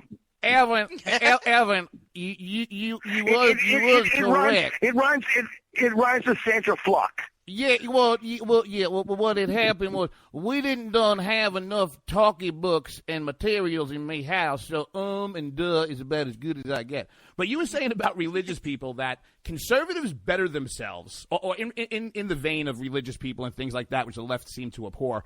Religious folks and conservatives better themselves, and liberals just be themselves. Right, well, conservatives believe in the existence of the better cultures, better constitutions, better religions, better behaviors. So therefore, we spend our lives trying to better ourselves. As far as a country, we seek to a more perfect union. As moral people, we seek to become better moral people through the church. And liberals, on the other hand, don't believe in the existence of the better. That would require them to discriminate between the better and the worse. So since they don't recognize the existence of the better, they don't spend their lives trying to better themselves. They spend their lives just trying to be themselves. And this comes from a fundamental difference in how the left and the right see the human being at birth. The liberal believes, he hasn't given it any thought, and there's no fact or reason behind it. It's just something he firmly believes, that the human being is born morally perfect and is then corrupted by evil forces in society trying to co-opt him to their evil ends. So he's born perfect, and then the church gets a hold of him. She's born perfect, but then the patriarchy gets a hold of her and forces her into marriage. And so in order to remain morally perfect, the modern liberal must never change. The modern liberal must stay the same from the time he's an infant, when he was morally perfect, till the day he dies, which once again is why that book is almost their Bible. All I need to know I learned in kindergarten. What happened up until kindergarten, that was before society got a hold of them and made them prejudiced and bigoted. You know, I'm going to hell for this, but there were a whole lot of people who were gotten a hold of in church. Oh, God. Okay. But, the good part is they have to forgive you for that joke. I know. Okay. I will give you 100% credit, though, Evan, for ruining Bruce Springsteen for me forever. Yeah. I'm so sorry, because I'm the world's biggest Springsteen fan, but it's true. It's totally true, and I'm reading those lyrics, and I'm like, oh my gosh, he's right. And one of the points you were making was he writes all these words about being a factory man. He's never done any of it, and he probably couldn't. Right. I mean, the one song that really gets to me, and this may be a bit obscure, even to his biggest fans, but there's a song he has called Jack of All Trades, where he sings to his girlfriend about the horrible economy and how the world is caving in, and they're all victims, but don't worry, because when the world caves in, I'll be able to take care of you, and I'll fix your roof, and I'll sow the sow the seeds and reap the garden, and every single one of the things he says he's going to do is something that not only does he not do, but no liberal does. He doesn't say the things that liberals do, like I'll report on the roof. Liberals are reporters. They don't do things. He's a singer. All he can do is sing about what he thinks it might feel like if he were to be a fireman. But he doesn't need to be right. He doesn't need to know what he's talking about. And that's the key. Liberals, if you remember in the book, I talked about how they dominate what I call the rhetoric industries. Academia, where a professor who has never done anything lectures to children who have never done anything and disparages all the people who do things. And that leads Bruce Springsteen to become what you refer to and go into detail as a poor rich Democrat, correct? Well, I don't know that that's my exact phraseology, but there is this sense amongst liberals, and we rack our brains and we smack our foreheads and go, how does Michael Moore join with the Occupy Wall Street to rail against the one percenters? Has Bruce Springsteen joined with the liberals to rail against people who have money? I mean, don't they have money? Isn't this hypocrisy? But because they don't actually do anything, then they feel that they're victimized too, because the people who do things, we pollute. We have to pollute, right? If you have a factory, if you make something, you're going to pollute. So the only people who pollute are the people who do things, and so Springsteen singing a song about being a factory worker, he's never polluted, so he sees himself as a victim too. Did that make sense? There was a long pause there where there should have been a wow. Did that make sense, or do I need to state it again? No, it totally made sense. When I tried to get the wow, I was so overwhelmed I started hyperventilating, so I've just been breathing into a paper bag. I've just been able to come back. No. By the way, that's not from hyperventilating. That's because that's the only way people can work with you. But, my last job with a paper bag was standing in a men's room store on the Greyhound.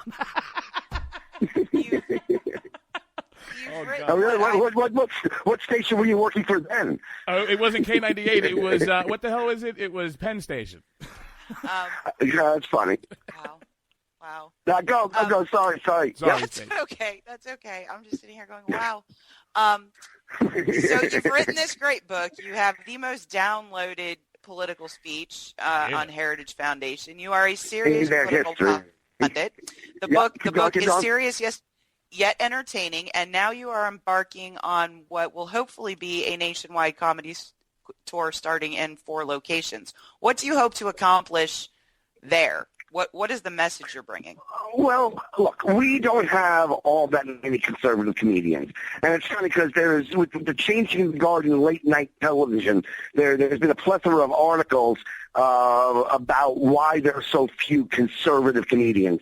And, of course, it was a liberal journalist who then cited a liberal academic about why it is. And, of course, the answer always comes down to because liberals are smarter, liberals are better, liberals are less uptight, liberals are more creative. That's less uptight. Not why. That's not why. The real reason is because, one of the reasons is because it's very hard for conservative comedians to get traction. I mean, in order to draw people to a show, people have to know who you are, like you, and then know that you're in town. Well, how are they going to do that? There's only 2 ways. One is the local newspaper writes an article. What are the chances the leftist newspaper is going to write an article helping a conservative comedian? Or you go on a late-night television show, and what are the chances that a David Letterman who hates conservatives, a Jimmy Kimmel who hates conservatives, a Jimmy Fallon who hates conservatives, what are the chances that Bill Maher, who I wrote for 6 years back when I was on the other side, is going to help me sell tickets to my show? So it's just when they own the media and they own the entertainment industry, it's just very hard. Well, but you know what? I think I have enough of a name. I think there are enough ways now around the mainstream media, radio shows like yours, bloggers. I put my video clips up on YouTube, and actually Dinesh D'Souza sent one out for me the other day. Nice. It's got 250,000 views. So I hope that I'm sort of taking a stand, taking it into the comedy clubs, and if people do come out, it will show the club owners, yes, there is a conservative audience for good conservative entertainment. It's a risk, though, because if conservatives don't come out, well, all that does is reinforce the old storyline that we just don't have an audience. I can't, you know something? That is one of the most important points, to my mind, that's been made. And I think there's an element on the right, I don't care whether you want to call them conservatives or evangelical, whatever you want to call them, so certain people have to get over themselves, okay? You can't go to something and say, well, I'm not going to go because I might get the vapors. If you get the vapors, it's because it was funny. We used to be at a point on this planet where everything was funny.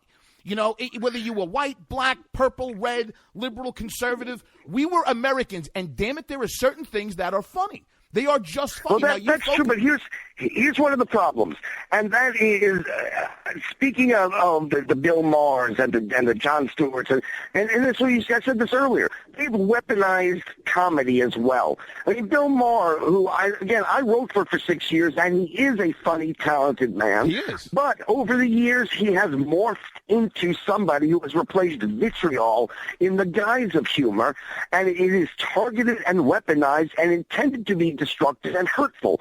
So I don't blame our side for not trusting comedy clubs. I mean, it's not merely the vulgarities. Look, we have our South Park conservatives, but when our values are under attack and the humor isn't funny, it's just mean, then I don't blame them. But they have to understand when a conservative act does come through town, you'd better look. I wasn't sure how the Ayn Rand movies were going to be. Mm-hmm. In fact, I hate to say this because I know people involved. I didn't think they were great. But I went to see all three because I wanted my ticket stub to say Ayn Rand, and I wanted the box office to reflect my numbers. All right, and sometimes it's the same thing with an act. Go see conservative-themed movies, even if you don't feel like going to the movies. Because if you don't, then the left has justification for not making the next one.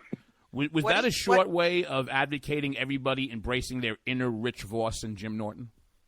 I'm just saying, come to my show. What do you think? That's right. Screw the other two. Go see Evan. I don't know if you've seen some of the more entertaining skits that Saturday Night Live has been doing around Hillary Clinton's campaign. But how do you figure that they're doing that without getting absolutely panned? Oh, because the left doesn't like Hillary Clinton. That's why in the last election, some unknown first-term junior senator with a voting record that consisted of presents who belonged to a church filled with hate out of nowhere got the nomination because they don't like Hillary. She's too centrist, and they're going, even though she's a radical leftist and Lewinskyite, they want even more to the left. They want a fascist. They want, they want Bernie Sanders, or they want O'Malley. They don't like her. So the fact that they're taking her down is the counterpart of when they used to be nice to John McCain. They were nice to John McCain because he was the furthest left of the Republicans, and as soon as the general election came around, they savaged him. You do realize that by the second week of November 2016, you're probably going to be a billionaire, right? Because the left is giving you Hillary Clinton, Martin O'Malley, Bernie Sanders, and Pocahontas to work with. Right, Pocahontas. And the problem is, yes, I may be a millionaire. On the other hand, if the Democrats win, the tax rates are going to be 99.8%. Listen, I'm going to tell you something. If you go to evansayet, EVANSAYET.com, the left can't win, right, Evan? That is correct. They're not going to win. We're not going to let them win. You know, the American people aren't stupid, but here's the key to it, folks. We cannot put up a centrist. We cannot put up somebody who wants to be collegial. We can't put up somebody like Mitt Romney, who, by the way, I adore as a human being. I think he's one of the finest, most decent human beings who's out there. But when he had Obama on the ropes after the first debate, he didn't throw that second punch. And, you know, we always say we need another Ronald Reagan. What does that mean exactly? We need a guy who was born in Illinois? We need a guy who was a lifeguard when he was a kid? No. What it means is we need two things. One, somebody who will clearly, articulately, and unapologetically take the conservative point of view. Because Americans are overwhelmingly conservative. And the other thing, and this is something we don't do, and this is why Andrew called this book Righteous Indignation. When Ben Shapiro made a great point. It's such a great point that I'm actually quoting Ben Shapiro. Because I don't quote other people. I talk about myself. But this is such a great point. He said, in the last election, both campaigns accomplished what they wanted to accomplish. The Romney campaign succeeded in portraying Obama as a good and decent family man who happens to be stunningly incompetent. The American people bought that. The Obama campaign portrayed Romney as an animal-abusing, dog-abusing, woman-hating, multi-billionaire who gives people cancer for money. And when it came down to the choice between incompetence and evil, the good, decent American people voted for incompetence. We can't get into it with that and try to win on debating points. We win every debating point there is. Every single one, the American people are on our side. But they portray us as homophobes and xenophobes. We're going to take you back to slavery. And if we say, yes, but the economy will do this under us, we're going to lose. Well, in addition to that, okay, so we know what happened in the last general. Now we have this huge potential pool on the right. How much do you think it could hurt us if those guys beat each other up too bad during the primary before they even get to the general? Because I've heard it said that Romney suffered a little bit from that.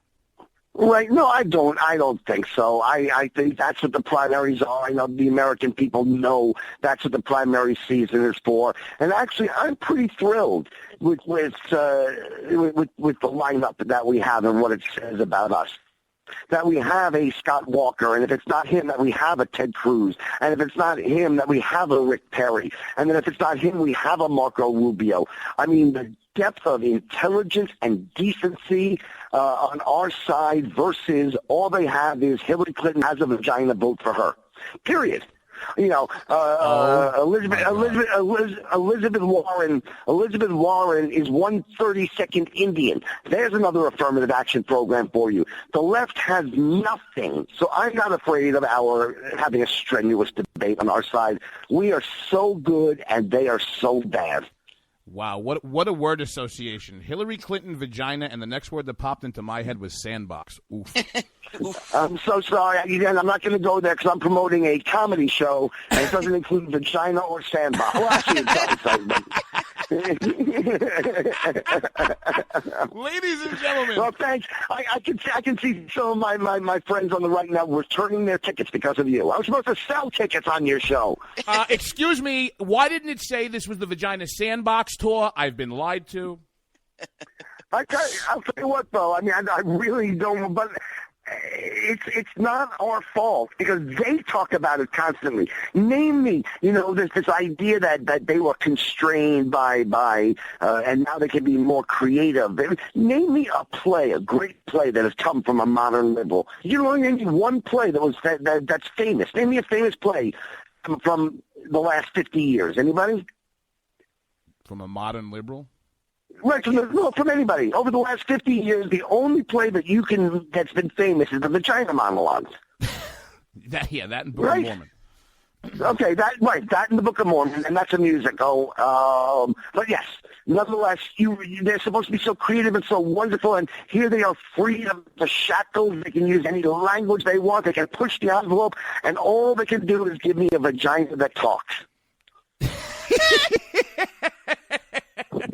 Oh my God! Would you like my sewing machine? Ow. No, but I'll tell you who would is Bruce Jenner. Oh dear, Evan, I have to tell you. And the biggest problem anybody has with that man now is that he's a Republican. That cracked me up. But this is what cracks me up is that I sort of feel sorry for liberals because what do they say? They say let's go see a David Mamet play. Oh, I love David Mamet. His insight into the human condition shows him to be a man of great insight and love and generosity and caring. Well, he's a conservative now because he's a Nazi.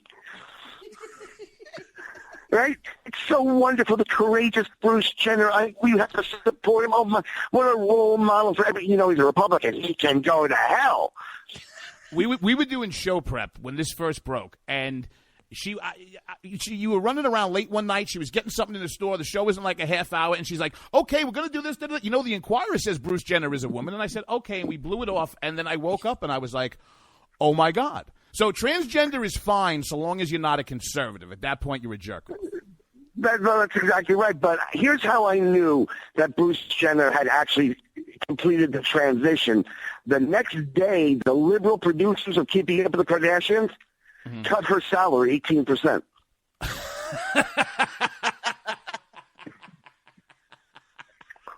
That's pretty good. And that's the kind of joke you'll hear if you go to see me in Phoenix. By the way, this is blowing my mind. I am likely to sell out in Chicago, as red a city, as blue a city as in blue a state as you can find, and I'm likely to sell out. I'm likely to sell out in Boston. I'm likely to sell out in New York. I'm having trouble selling tickets in Phoenix. I'll tell you why. It's really tell me why. I'll tell you why. Atlanta. No, what you have to do, you have to call the theater, right? Have about a quarter to a third of the seats removed, because as a retirement community, you need little rascal access, bro. Well, maybe that's it, but I think maybe the other thing is I should have an early bird show. Come for the comedy, stay for the prime rib. Oi!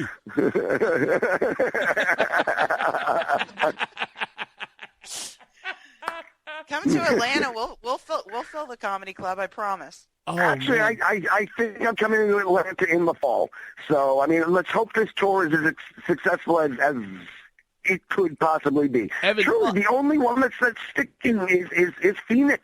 So if anybody listening knows people in Phoenix, and even if you don't, share the fact that I'm going to be in Phoenix. Share the fact that I'm going to be in all those towns. But for some reason, share it twice in Phoenix. Right now, everybody listening to this interview, you're on your computer, you're on your phone, you're on somewhere. Right now, EVANSAYET.com, EvansayIt.com. That's where you can get the bill. That's where you can get the dates. That's where you can see the book. That's where you can see the videos. And that's where, baby, you got to go take that shotgun, shoot that lock off your wallet, and go buy some tickets in that Phoenix. Buy it for grandma, buy it for grandpa, buy it for people you don't even know, damn it. Just buy it. Wow.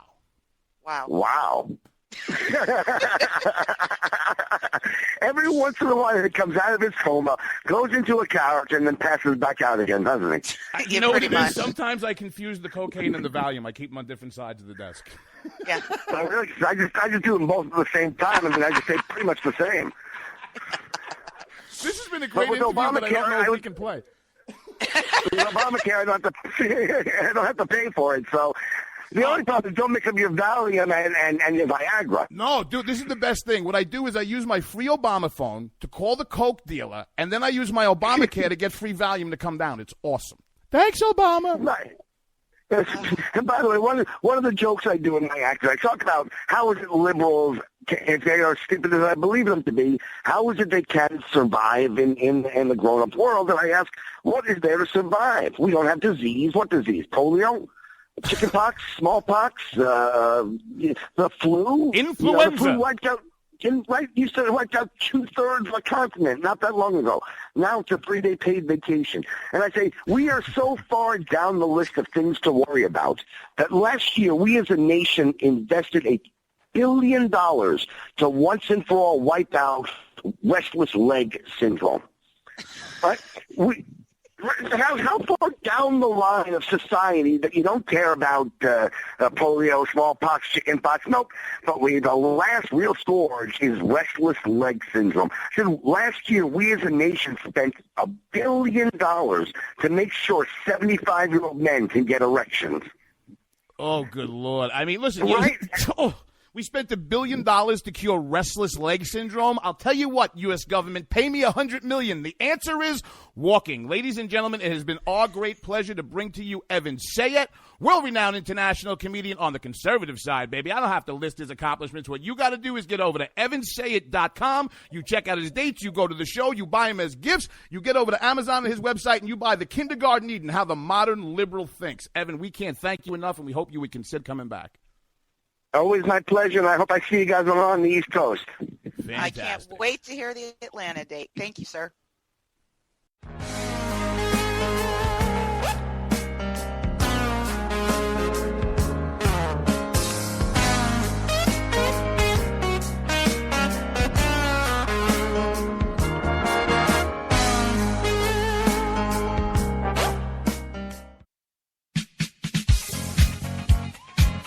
The staff of K98 Talk and the Spark Radio Network is proud to announce that our very own Rowdy Rick Robinson has been selected as one of the top conservative talk show hosts in the nation for his program, America Off the Rails. Again, congratulations to Rowdy Rick Robinson for a job well done and another reason to stay connected to K98 Talk and the Spark Radio Network. If you like your health care plan, you'll be able to keep your health care plan. This is the most transparent administration in history. Not even a smidgen of corruption. Fact is, we had 4 dead Americans. What difference at this point does it make? If you got a business, you didn't build that. The feeling most people get when they hear a Barack Obama speech, I felt this thrill going up my leg. I mean, I don't have that too often. Steady. It's time to hear the truth about America's biggest challenges. Ricky Robinson, host of America Off the Rails, will tackle the important issues facing America today as he tries to keep America from coming off the track. Get ready to hear the truth every Monday through Friday starting at 7 p.m. Eastern, 6 Central, here on K98Talk.com and the Spark Radio Network. Welcome to the face. Welcome to the face of the new democracy. We're gonna spread happiness. We're gonna spread freedom. Obama's gonna change it. Obama's gonna lead 'em. So let me be clear. You didn't build that. Everything he's done is clean as a whistle. He's never not only broken any law, he's never done anything wrong. He's the perfect father, the perfect husband, the perfect American. Hey y'all, this is Sam Janney, or the Bunny as many of you know me by, your friendly neighborhood bad girl of conservatism. Here to talk to you about my show. I'll talk about conservative issues, my top 10 douchebags of the week, and have some pretty badass conservative guests on the show. All that, plus me, your resident bunny with a chainsaw. Wednesday nights will never be the same. It's Unapologetically Bunny. Wednesdays, 9 p.m. Eastern, right here on K98 Talk.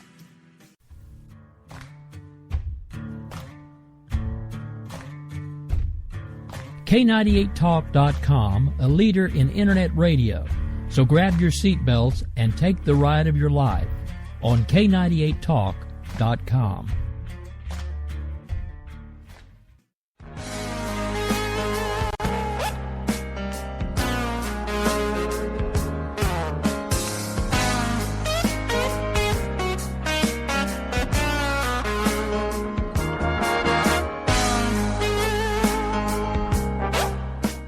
Welcome back here to JD and Stacey and Bloody Marys and Broadsheets here on K98 Talk, our new home every Sunday morning, 11 a.m. Make sure always you get over to that K98.com, get in that chat room, talk to that Stacey, say hello, check everything out. Evan Sayette, definitely a part of the Breitbart model of of culture, right? Absolutely, and certainly, if you're in one of the metro areas where he's going to be playing, go out, support him, get some tickets. If we want conservatives in the media and we want to start controlling the message, we've got to support each other when we're out there.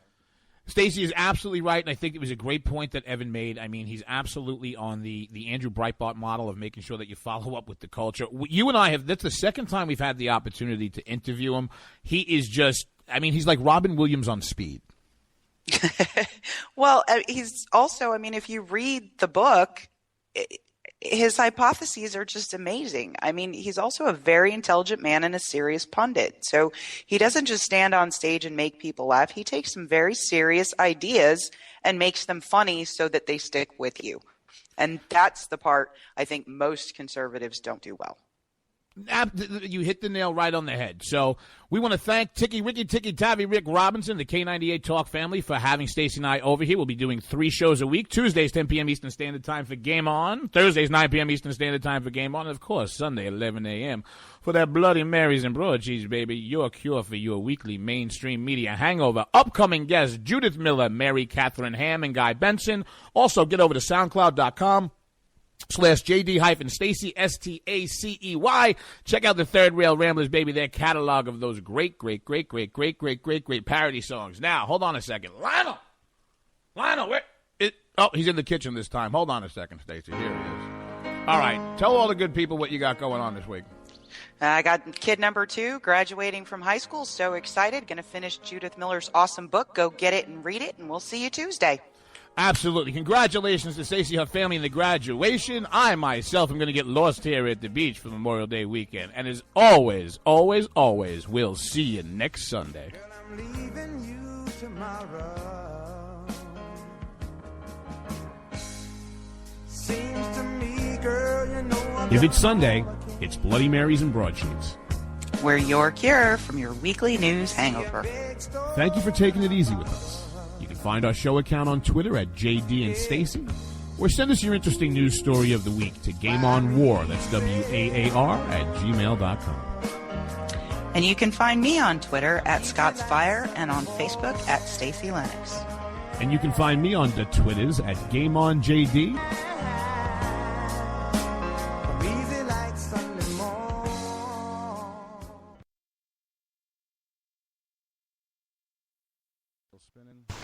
On air, 1, 2. Hold on, dropping the music bed for 98.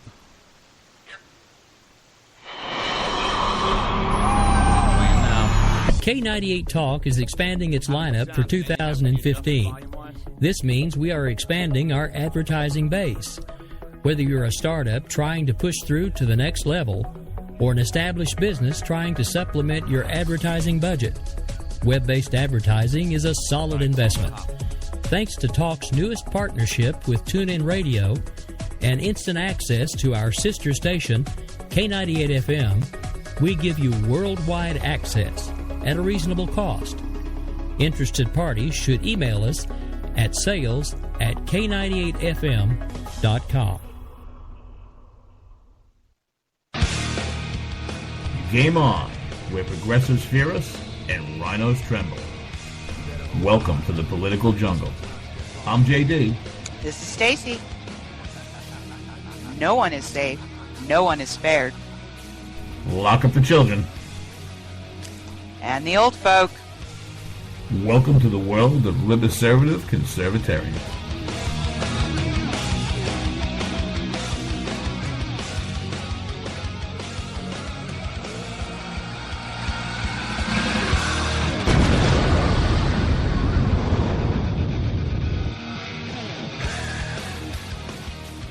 That's right. Good evening, everybody. JD and Stacey here with you. Tuesday, May 19th, 10 p.m. Eastern Standard Time, which means it's time for Game On, where no one is safe and no one is spared. Tonight we're talking Ramadi. Remember, everybody, la-di-da-di, we lost Ramadi. Hillary felonies. We want to thank Rick Robinson and the K98 Talk family for welcoming us, and we are very excited to be here. We're going to be live Tuesday, 10 p.m., Thursday, 9 p.m. for Game On. And on Sunday mornings, baby, get yourself up. Put some Baileys in that coffee. Get some whiskey with your tea. And watch. Listen to Bloody Marys and broadsheets. We're going to be live here 11 a.m. Go over right now and say hi to Stacey in chat at K98Talk.com. What's new in the world today, Stacey? Oh, well, since the last time we've been on air, JD, I'm going to talk a little bit what's been in the news cycle. Not the things that are really important, but the things that kind of caught everybody's attention. Then we'll get to talking about what really matters. So first, since we were last on the air, we learned Obama's a sexist. George Stephanopoulos is a Clinton hack, but I think we already knew that. Poor Kirsten Powers actually released a book called The Silencing that talked about starting the debate, and the only debate she got back was from the leftist people who want to silence people to begin with. And then we learned a little bit more about the elections. Learned that Rick Perry is being stalked in the bathroom. Since Hillary Clinton hasn't answered a question in 27 days, apparently they're now waiting for the GOP candidates outside the restroom. We also learned that the most important question that a GOP candidate can answer is what they would have done during George W. Bush's administration about Iraq. Not really sure how that's relevant, but it seemed to take up a lot of time. And finally, breaking news right before we came on the air, Hillary Clinton actually answered questions for the first time in 27 days. They made a big splash out of it, JD. Ed Henry challenged her at a meeting in Iowa. She said she'll put it on her list for due consideration. And sure enough, as she was walking out, she was asked a few questions, and we're going to let the audience give their opinion on that a little later in the show. I honestly don't even know what to say. That was 47. That was 47 things. I have absolutely nothing to say. That was there's a lot evidently going on in Stacey's world. With the rest of it. We hadn't been on air in a week. I don't know. I don't understand what just happened here. Well, those were all the things everybody seemed to be talking about. Some of them really aren't that important, but we've got some pretty important stuff to discuss now, don't we?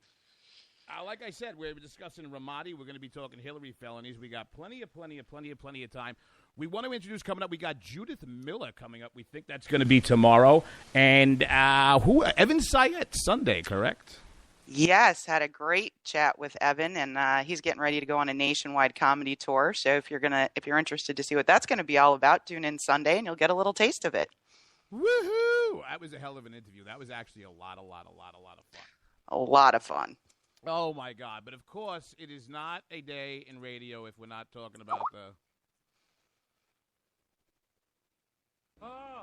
Durka. Long pauses in radio because it's a new platform. There's all sorts of buttons. And what do they want? Virgins. Scotso already said it. Why don't you pay attention and keep up? Come on, there's timing. Oh. All right, so la-di-da-di, we've lost Ramadi. I mean, we were sitting in show prep and we were trying to figure out what the hell we wanted to do, and there is so much going on in the world. I just don't know. You don't know where to focus on it. So this we thought was important, and we're talking about ISIS taking Ramadi. And no, this did not just happen in the last 72 hours. A little later, you're going to see there's been documentation and memorandum from the State Department, Department of Defense, that the administration has known about this, just like the rest of us have, but they just sit there and they're lying skulls and they don't care. What is a Ramadi? And where in the world is a Ramadi? Part of the world. Durka Allah, Muhammad Jihad. Bagala, Muhammad Jihad. Bagala, Muhammad Jihad. La Durka, Muhammad Jihad. Muhammad Jihad. Bak, Durk Allah. Durka, Muhammad Jihad.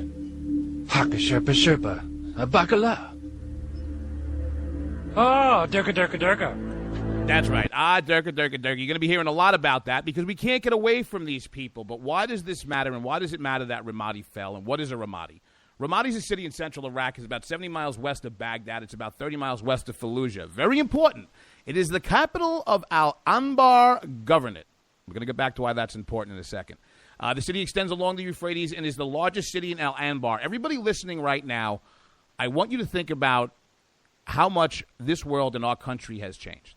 If this was World War II, everybody in this audience right now and people who heard about the fall of Ramadi would be familiar with that there were actual two formal battles of and for Ramadi. 2004 and 2006, referred to as the first battle and the second battle of Ramadi. Well, Obubu and the rest of the morons in him administration was hoping that a victory in Ramadi could also serve as a push for a broader offensive to retake the Sunni heartland of Anbar province. But not so much, huh, Stacey? Not so much. Anbar province and the city of Ramadi more specifically, that's where we had some of our worst losses during the Iraq War. We invested a lot of military and human losses in that particular area.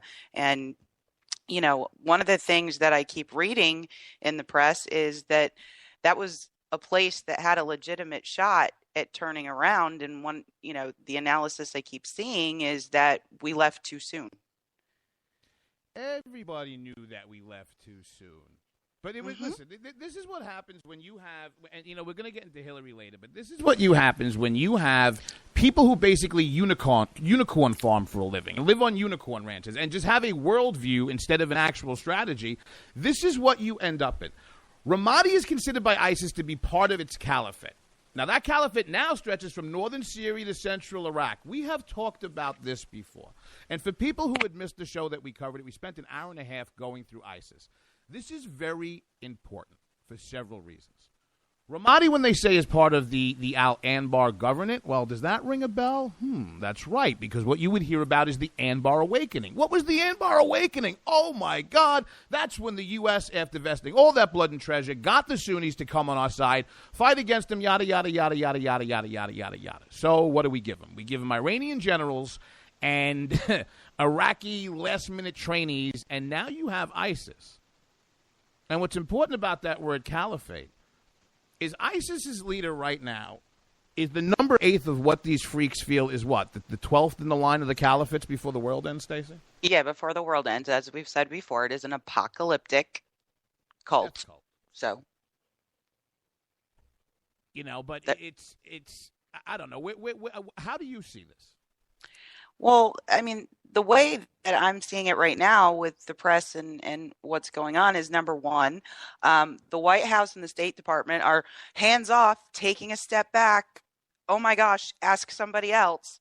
I mean, so after Ramadi fell, reporters are asking questions during the pressers and the normal audiences with these folks. The White House spokesperson said, ask the State Department and the Iraqis. And then they asked the State Department, who said, go ask the Iraqis. And as of this morning, the Iraqis news outlets were saying that they still had control of 30% of the city. Just stop.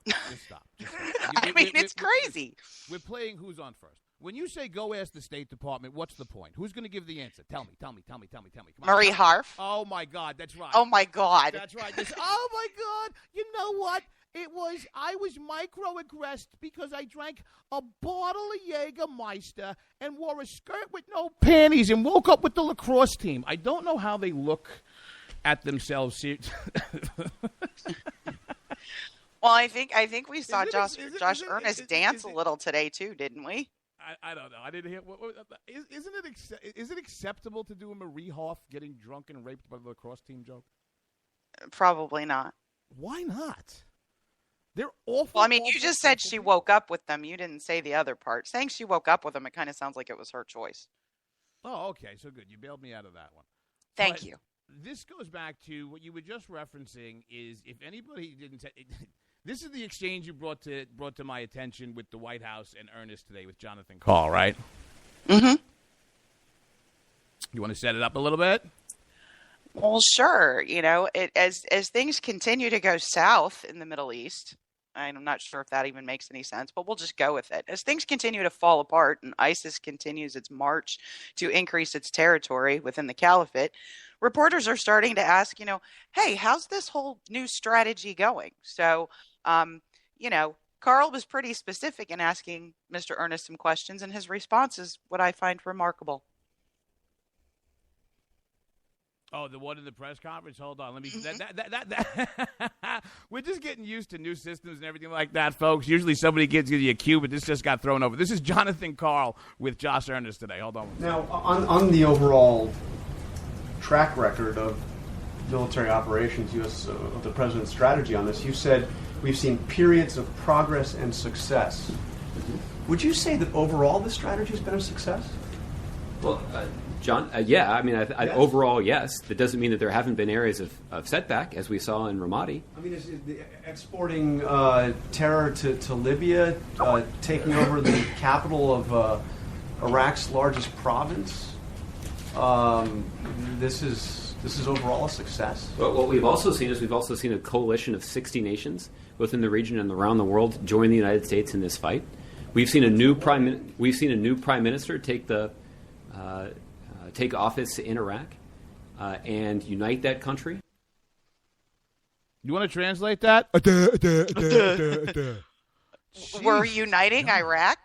I think we just cut it into some more pieces, didn't we?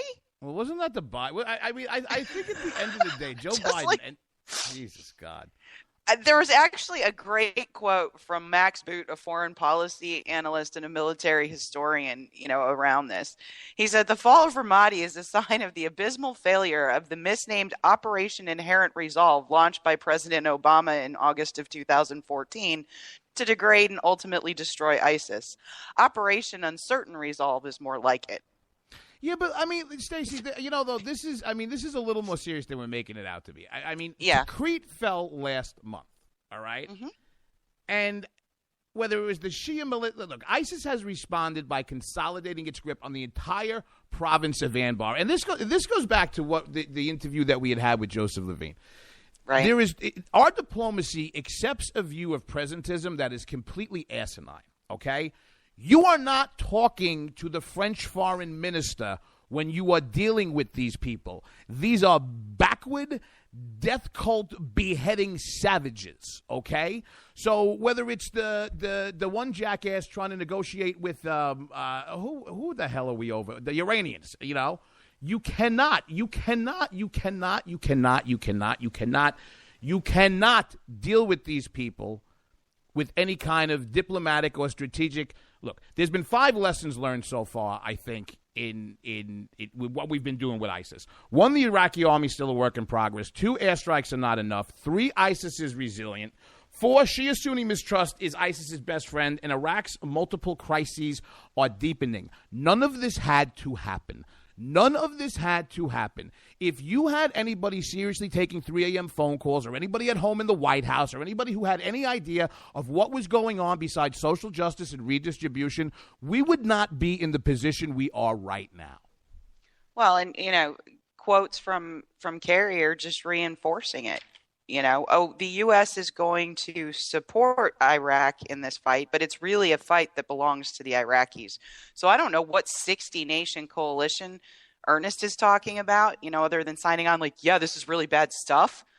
But who's doing anything there as far as actually, providing support and assistance for the folks that we would ostensibly want to be able to help and support? The folks we don't necessarily want to help and support are being supported by Iran and Syria and a whole bunch of other really bad actors. And we're just saying, well, we'll stand here and we'll maybe talk to you about some stuff, but best of luck with that, folks. Durka. Listen, screw these people. Screw them. We're dealing with absolute morons. But, the Joint Chiefs had a press conference last week. You cannot get around the fact that this is a major setback in the war to destroy the Islamic State. And you and I have been speaking about this ad nauseum. Do we want to rebuild countries? No. Do we want to get involved in nation building? No. Do we want to save the world? No. But you know what I'd like to do? I'd like to defeat somebody who is a national security threat.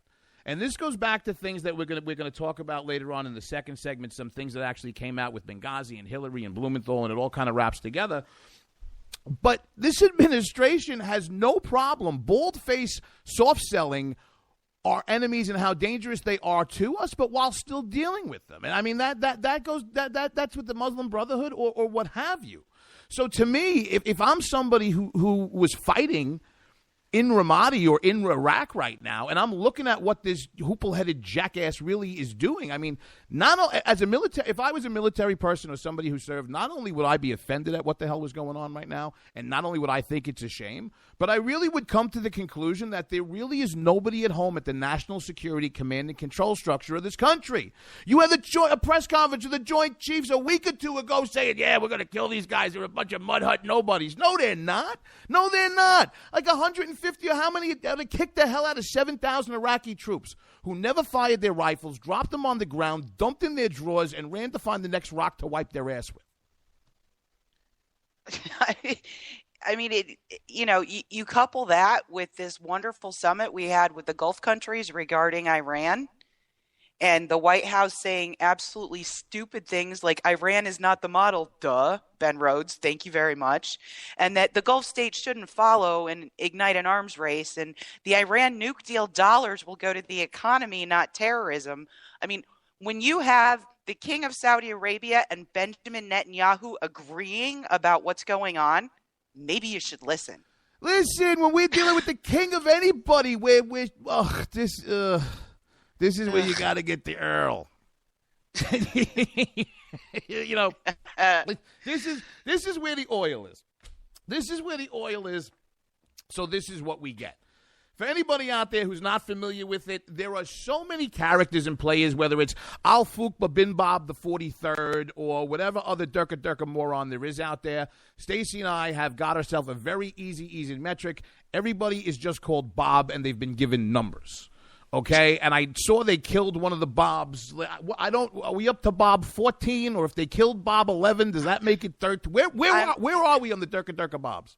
Oh, Durka. I don't remember what our count is, but yeah, we droned somebody right before we lost, Ramadi fell. And you want to know something? Listen, with a minute left going into the break, I'm glad you brought that up. Because I want all the liberals in the audience listening right now, and yes, we know you listen, jackasses. That goes to you, Talking Point Memo, and Media Matters. Listen to me very careful right now, okay? You're sainted, exalted, come down from heaven, smartest man since Christ himself, who nobody can see his transcripts from Colombia, with his great war strategy, and don't worry about this. You want to know something? Do you know how Ramadi was actually taken strategically, besides the fact that the Iraqi army couldn't fight its way out of a wet roll of toilet paper? Sandstorms. I want to say this again. Sandstorms, okay? So listen to me, President Obama. Stop being Stalin and purging the military. Get some people who know what the hell they're talking about. Sit down, eat a little humble pie, and listen to them. Because for your drone war and for your I want to empty Guantanamo and there's going to be no human intelligence and all this other jackassery, all your technology got defeated by a sandstorm, because you want to know what? As 5th century as these people are, they know enough that the drones can't see through a sandstorm. So listen, ass, your $1 trillion did nothing. Now they're in Ramadi. Who the hell knows what comes after that? But we're going to be back in a few minutes.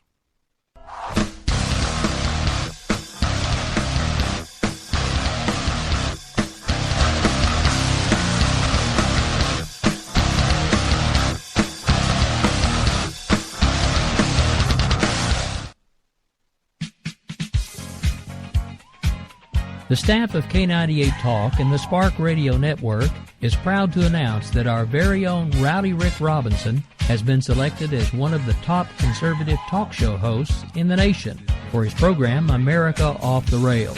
Again, congratulations to Rowdy Rick Robinson for a job well done and another reason to stay connected to K98 Talk and the Spark Radio Network. If you like your health care plan, you'll be able to keep your health care plan. This is the most transparent administration in history. Not even a smidgen of corruption. Fact is, we had 4 dead Americans. What difference at this point does it make? If you got a business, you didn't build that. The feeling most people get when they hear Barack Obama's speech, I felt this thrill going up my leg. I don't have that too often. Steady.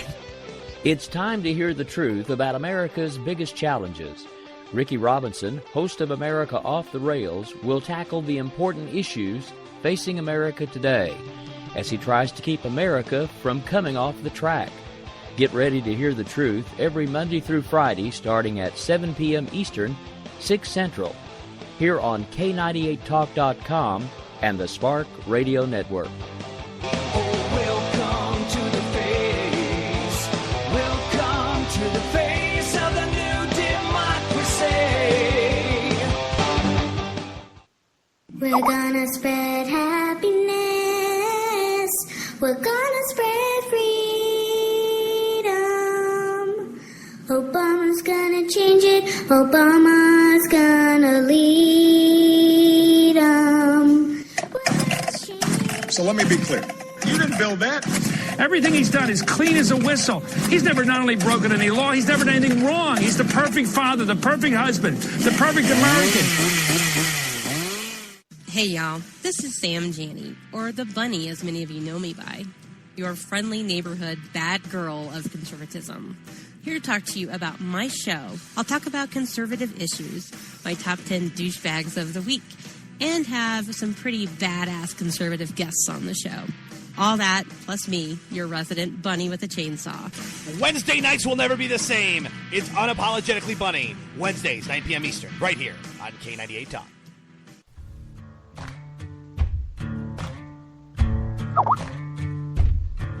K98Talk.com, a leader in internet radio. So grab your seatbelts and take the ride of your life on K98Talk.com.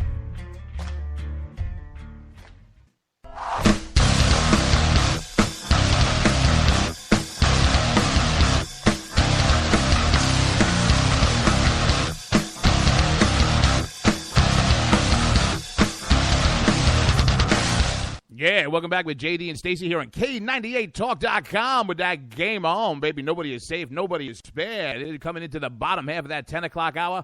Woo, get over to that chat room, that K98Talk.com, baby. Talk to that Stacey. You lonely over there, right, baby? Actually, I'm not. We've got a nice little chat room going here. Shout out to Donna and Beaker and Slickery Trigger, Bill, Tina, Kelly. Now I got to scroll up. Home of Uncle Sam is in there. Oh my JC God! This is like awesome. romper room. I see slickery. Yeah, but I mean, we've got people in chat this week that have never been in chat before. I think that's great. Good. All right. Listen, both of us got it out of our system. Anybody who's never done this before, I felt like that first segment, I felt like you didn't get us. I felt like the body snatchers had come and taken us.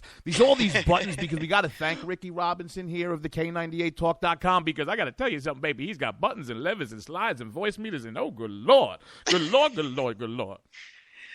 New technology makes us nervous. You want to know what?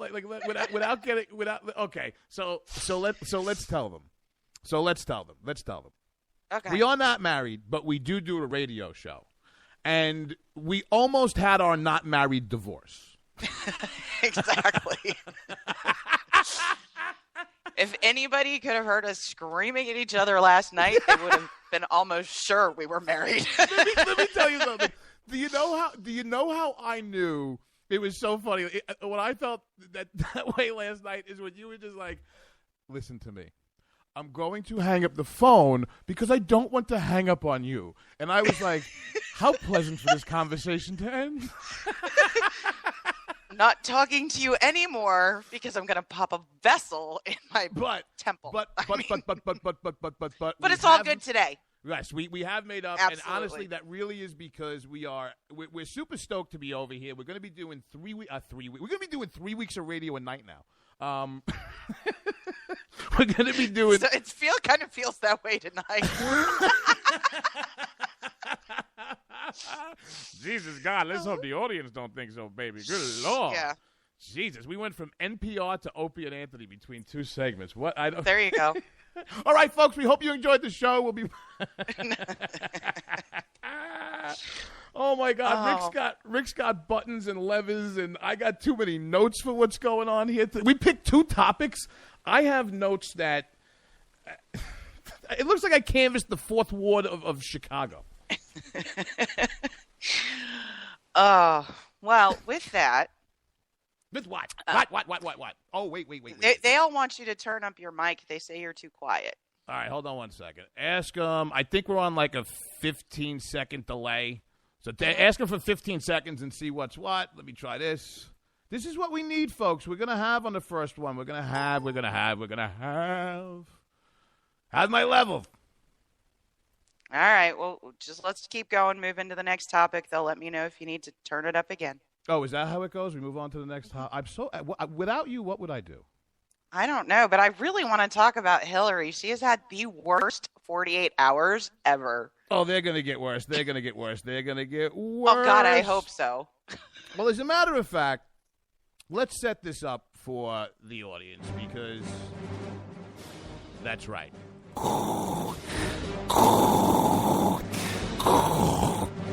She's Darth Vader and it's Star Wars. So how do you not play that? But I think more apropos to set this up. And Stacey, I'm going to ask you to come in here a little bit of this. In this particular case, we have the Emperor and Empress of Chappaqua, Don Bill and Don S. Hill. And what we have found out in the last 24 hours is what they used to say. It's a pascasca para fatis, hazigiri babrajol. Which means, Hillary, goddamn, I thought I was a thief, but Lord, are you a crook? Oh, well, it all started with the New York Times, which is really kind of hysterical. No, it's not, because that article is bylined by Amy Chozick. Mm. And I'll tell you something. So you're referencing the article that came up basically releasing the Blumenthal revelations, which basically, Sidney Blumenthal is the server. He is. No, I was actually talking about the original one where they just posted the 900 pages of email. I mean, there's a PDF with 900 pages of emails, and the big revelation about that is she is a stinking liar because her attorney told Trey Gowdy that she only ever used the email address HRD22@clintonemail.com while she was Secretary of State. After 2009, there was no other email address. But guess what all these emails from and to Sidney Blumenthal went to? It went to H-Rod 17, the one they swore to God never existed. Oh my God! So now we got H-Rod. We got look. Yeah, I know. Can you? All right. Yeah. All right. Hillary Rod, short for Hillary Rodham. Okay. So the President of the United States swore up, down, and center on live television to hundreds of millions of people, okay, that he didn't get a BJ from a chubby broad in the little anteroom of the Oval Office, okay? Uh-huh. Since then, they have been nothing but the paragon of truth and virtue, right? So we should just believe that she never used any of these emails, right? Her H-Rod, her A-Rod, this other asinine nonsense. I mean, I don't – there's so much – and, folks, we're going to take this from this segment into the third and wrap the show with it. I don't know where to start. Do you want to start with Gangster Blumenthal, who is like he's like the who the hell am I thinking of? Like the Jewish mobsters in the 20s. I mean, this guy is – he makes Epstein look like a girl. Like a saint? Ugh. A choir boy? Yeah, why don't you clue him a little bit, other than serving in Bill Clinton's administration and being barred from serving in the Department of State under Obama, that's hard. But for the same reason. All right. For those of you who are not I hate the fact that there are politically active and savvy people that just don't remember the Clinton administration because that means I want to kill myself. But basically, Sidney Blumenthal, who you'll see now, basically, rouge, bad makeup, a little bit of Botox. Every once in a while, Hillary grabs him and goes, "You can act like a man. What's the matter with you?" Right. But, he's been this character that's been around the Clintons forever and 15 days. And who he was is he was really the Clinton bagman and attack dog back during the 2 terms of that administration. To the point is he was actually, when you hear the term Clintonian and when you hear about the playbook of the Clintons smearing people and whether it was James Carville, you drag a $100 bill through a trailer park and you didn't sleep. This is the man who was behind the smears and destruction of anybody who got near the Empress and Emperor of Chappaqua. And the reason that this smarmy, skelly thief, moneyed as he is, the reason that Obama didn't want him in the administration, do you know why? No, JD, why? Because, boo-boo, Mr. Thinskin himself is convinced in the 08 campaign it was literally, personally Blumenthal running their war room and floating Kenyan Muslim Obama communist social. Listen to me. The long and the short of it is the Obama administration is convinced that Sidney Blumenthal was responsible for more Oppo research and negative garbage put out against, the smartest yet thinnest-skinned man in the world. So that tells me this man's stripes haven't changed in 25 years.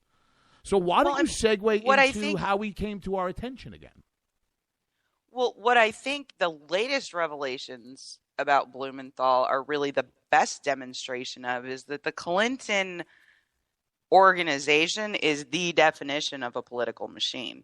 I mean, when you look at everything over the course of 2011 and 2012 that Sidney Blumenthal had his fingers in as kind of this go-between linkage between the Clinton Foundation, the Secretary of State, and some, kind of stupid guys who thought they wanted to do business in Libya but apparently didn't know much about it. Plus, he was a paid consultant to Media Matters. That's a great story. So all right, so this jerk-off goes off-grid, right? Forget the fact that she doesn't have emails. He's not supposed to be working for the State Department, okay? Now, here's a good question. How and why does all of this come up? FOIA requests, right? FOIA requests. Mm-hmm. Congress can't get at them, for the most part, when they ask for them. I mean, Gowdy's done a little bit. But this comes out in FOIA requests, okay? So this, to me, was one of the best lines I read in any of the articles, and this was about the guy who was all excited. So this is where these were the people Blumenthal was connected through while he was secretly sending emails to Hillary Clinton at the State Department, who at the time she was getting them was tagging him, somebody she just called today a lifelong friend, as an anonymous source. So here's one of the roses he got in bed with. Quote, we were thinking, okay, Gaddafi is dead or about to be, and there's opportunities, Mr. White said in a brief telephone interview. He added, we thought, let's try to see who we knew there. So who is this Mr. White that they are talking about? Sidney Blumenthal was arranging Libyan business opportunities, correct? Correct. And he found himself Major General David Grange and a man by the name of Bill White. And you heard Bill. We were thinking, okay, Gaddafi is dead or about to be, and there's opportunities. Who is Bill White? Bill White has spent the majority of his career as an executive, wait for it, at the Intrepid Sea Air Space Museum on the west side of Manhattan. I want to say this again. Bill White did not captain the Intrepid and fight and help win World War II. Bill White worked as an executive at a floating museum. Just the fact that where he worked has the word intrepid in it cracked me up. Oh, my God. You were talking about Bill Clinton, Sidney Blumenthal, and putting fingers in things. You had me all, ugh. Ugh. Sorry. Well, it would have been worse if I was talking about Clinton and Epstein. Now, be real.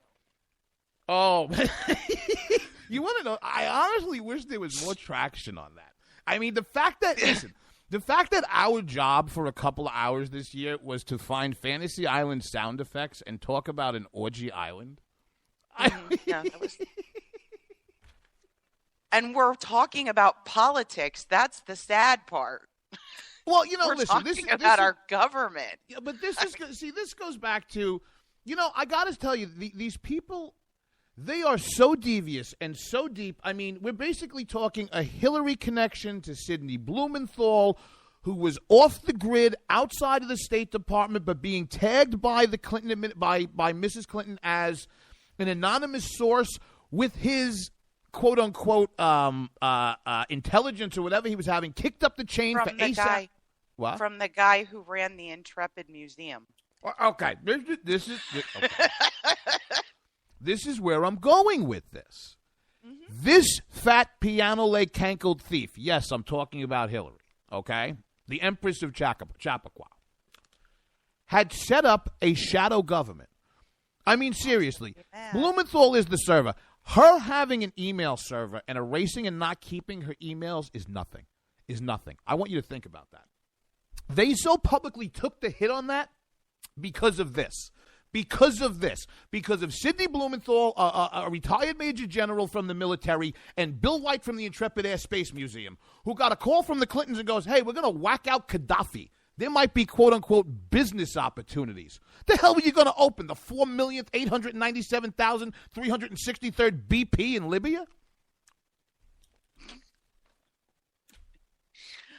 I think they were actually looking for contracts from the interim government.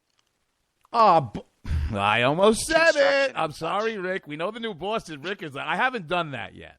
I'm usually good about it. No, you haven't. I'll find, but no, that's crap. That's absolute garbage. Yeah. What they want is money to siphon, to run through the Clinton Foundation, to shake down journalists for $75,000 donations for access. We haven't even scratched the surface of this yet. No, I know. Well, what kills me about the journalists and the 75, these stupid puppies are trotting around watching her in these staged events. Great picture today. Couple great pictures so far. The first one, I'm opening my office in Brooklyn, and there was this thing sitting on the stoop of a brownstone that looked like the opening, the cast from Sesame Street when I was a kid, complete in a green jacket that looked kind of like Oscar the Grouch.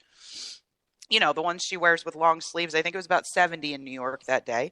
And then you go to Iowa, and you go to Iowa, and you literally have somebody tweeting out, there's 4 people on the stage, there's 12 invited guests, and 60 reporters.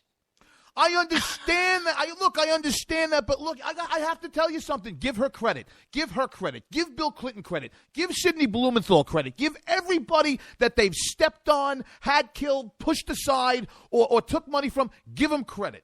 You want to know why? because this woman is running for president, is allowed to get away with not talking to anybody about a damn thing. And she is so under-rehearsed that the audio that we're going to play in the third segment of her answering questions, the video is scarier. It's like a bobbleheaded doll sitting on a dildo. It is, I mean, she looked like a vampire coming out of nowhere. This woman is not ready for prime. Wait, hold on a second. This woman is not ready for prime time, but the press is going to defend her goddamn tooth and nail, okay? But our idiots, what have they spent the last week doing? Relitigating the Iraq War from 2003 because of a question asked by Megyn Kelly. And that's not Megyn Kelly's fault. It's these morons' fault. Stop playing on their turf. Ramadi fell this week. So why don't you ask her about that instead of refighting the Iraq War from 2003? Oh, we refought that for days. But I mean, they'll refight it.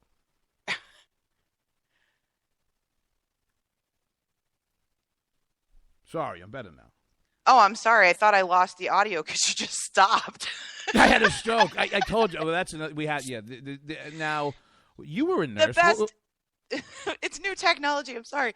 The best thing I actually saw today was a quote by Josh in Talking Points Memo talking about all the email stuff, and apparently he hadn't gotten to the rest of the news of the day yet, where he was saying that, and he mentions Vince Foster and says, in case you're not familiar with who Vince Foster is, Vince Foster was the Benghazi of the 90s. Well, yeah. Given what we're finding out about that, maybe we ought to go back and look at what happened to Vince Foster. Vince Foster was Chandra Levering with a better job. See you on the other side.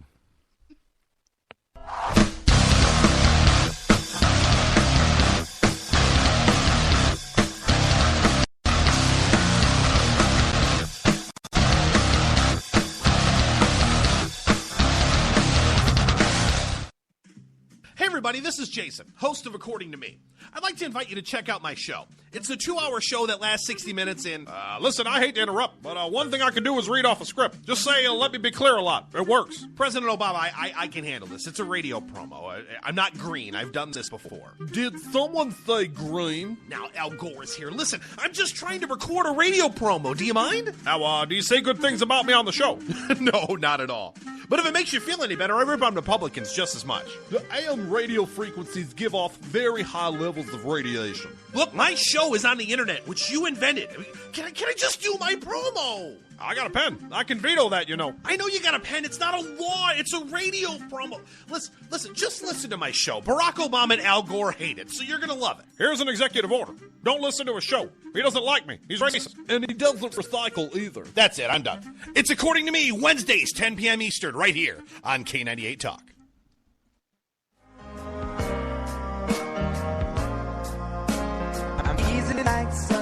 Wondering why you're up early with us on a Sunday morning making a cocktail? News lately got you drinking? Hung over from the mainstream media by Sunday? We are, and we got you covered. We sure do. We got your hangover cure for those weekly news blues. So sit back, top off your mimosa, and add some Baileys to that coffee. Take a match to your copy of the New York Times. Light, funny, and oh yeah, news with booze. And a lot of laughter. Welcome to Bloody Marys and Broadsheets. If it's Sunday, it's Bloody Marys and Broadsheets. We're your cure from your weekly news hangover. We will never fully understand what we've asked of our military service members or their families, asking them to put themselves in harm's way, to endure it all. But we do understand that it's our turn, our duty, to keep them secure for the rest of their lives. Wounded Warrior Project long-term support programs help our most severely ill or injured veterans live independently, at no cost, for life, so that they might stand at ease. Join us at findwwp.org.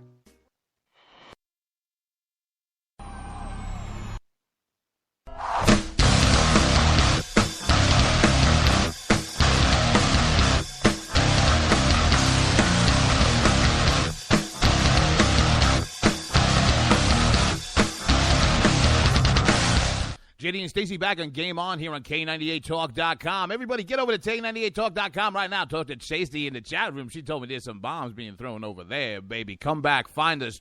What time are we on Thursday night? We're on at 9 o'clock Thursday night. 9 o'clock Eastern Standard Time. And as you heard, there was a little interference. There's more buttons and slides, but we're getting used to it, folks. That's why you keep what you call a bumper in the deck, so that when everything goes to hell, you can just hit it and kind of reset.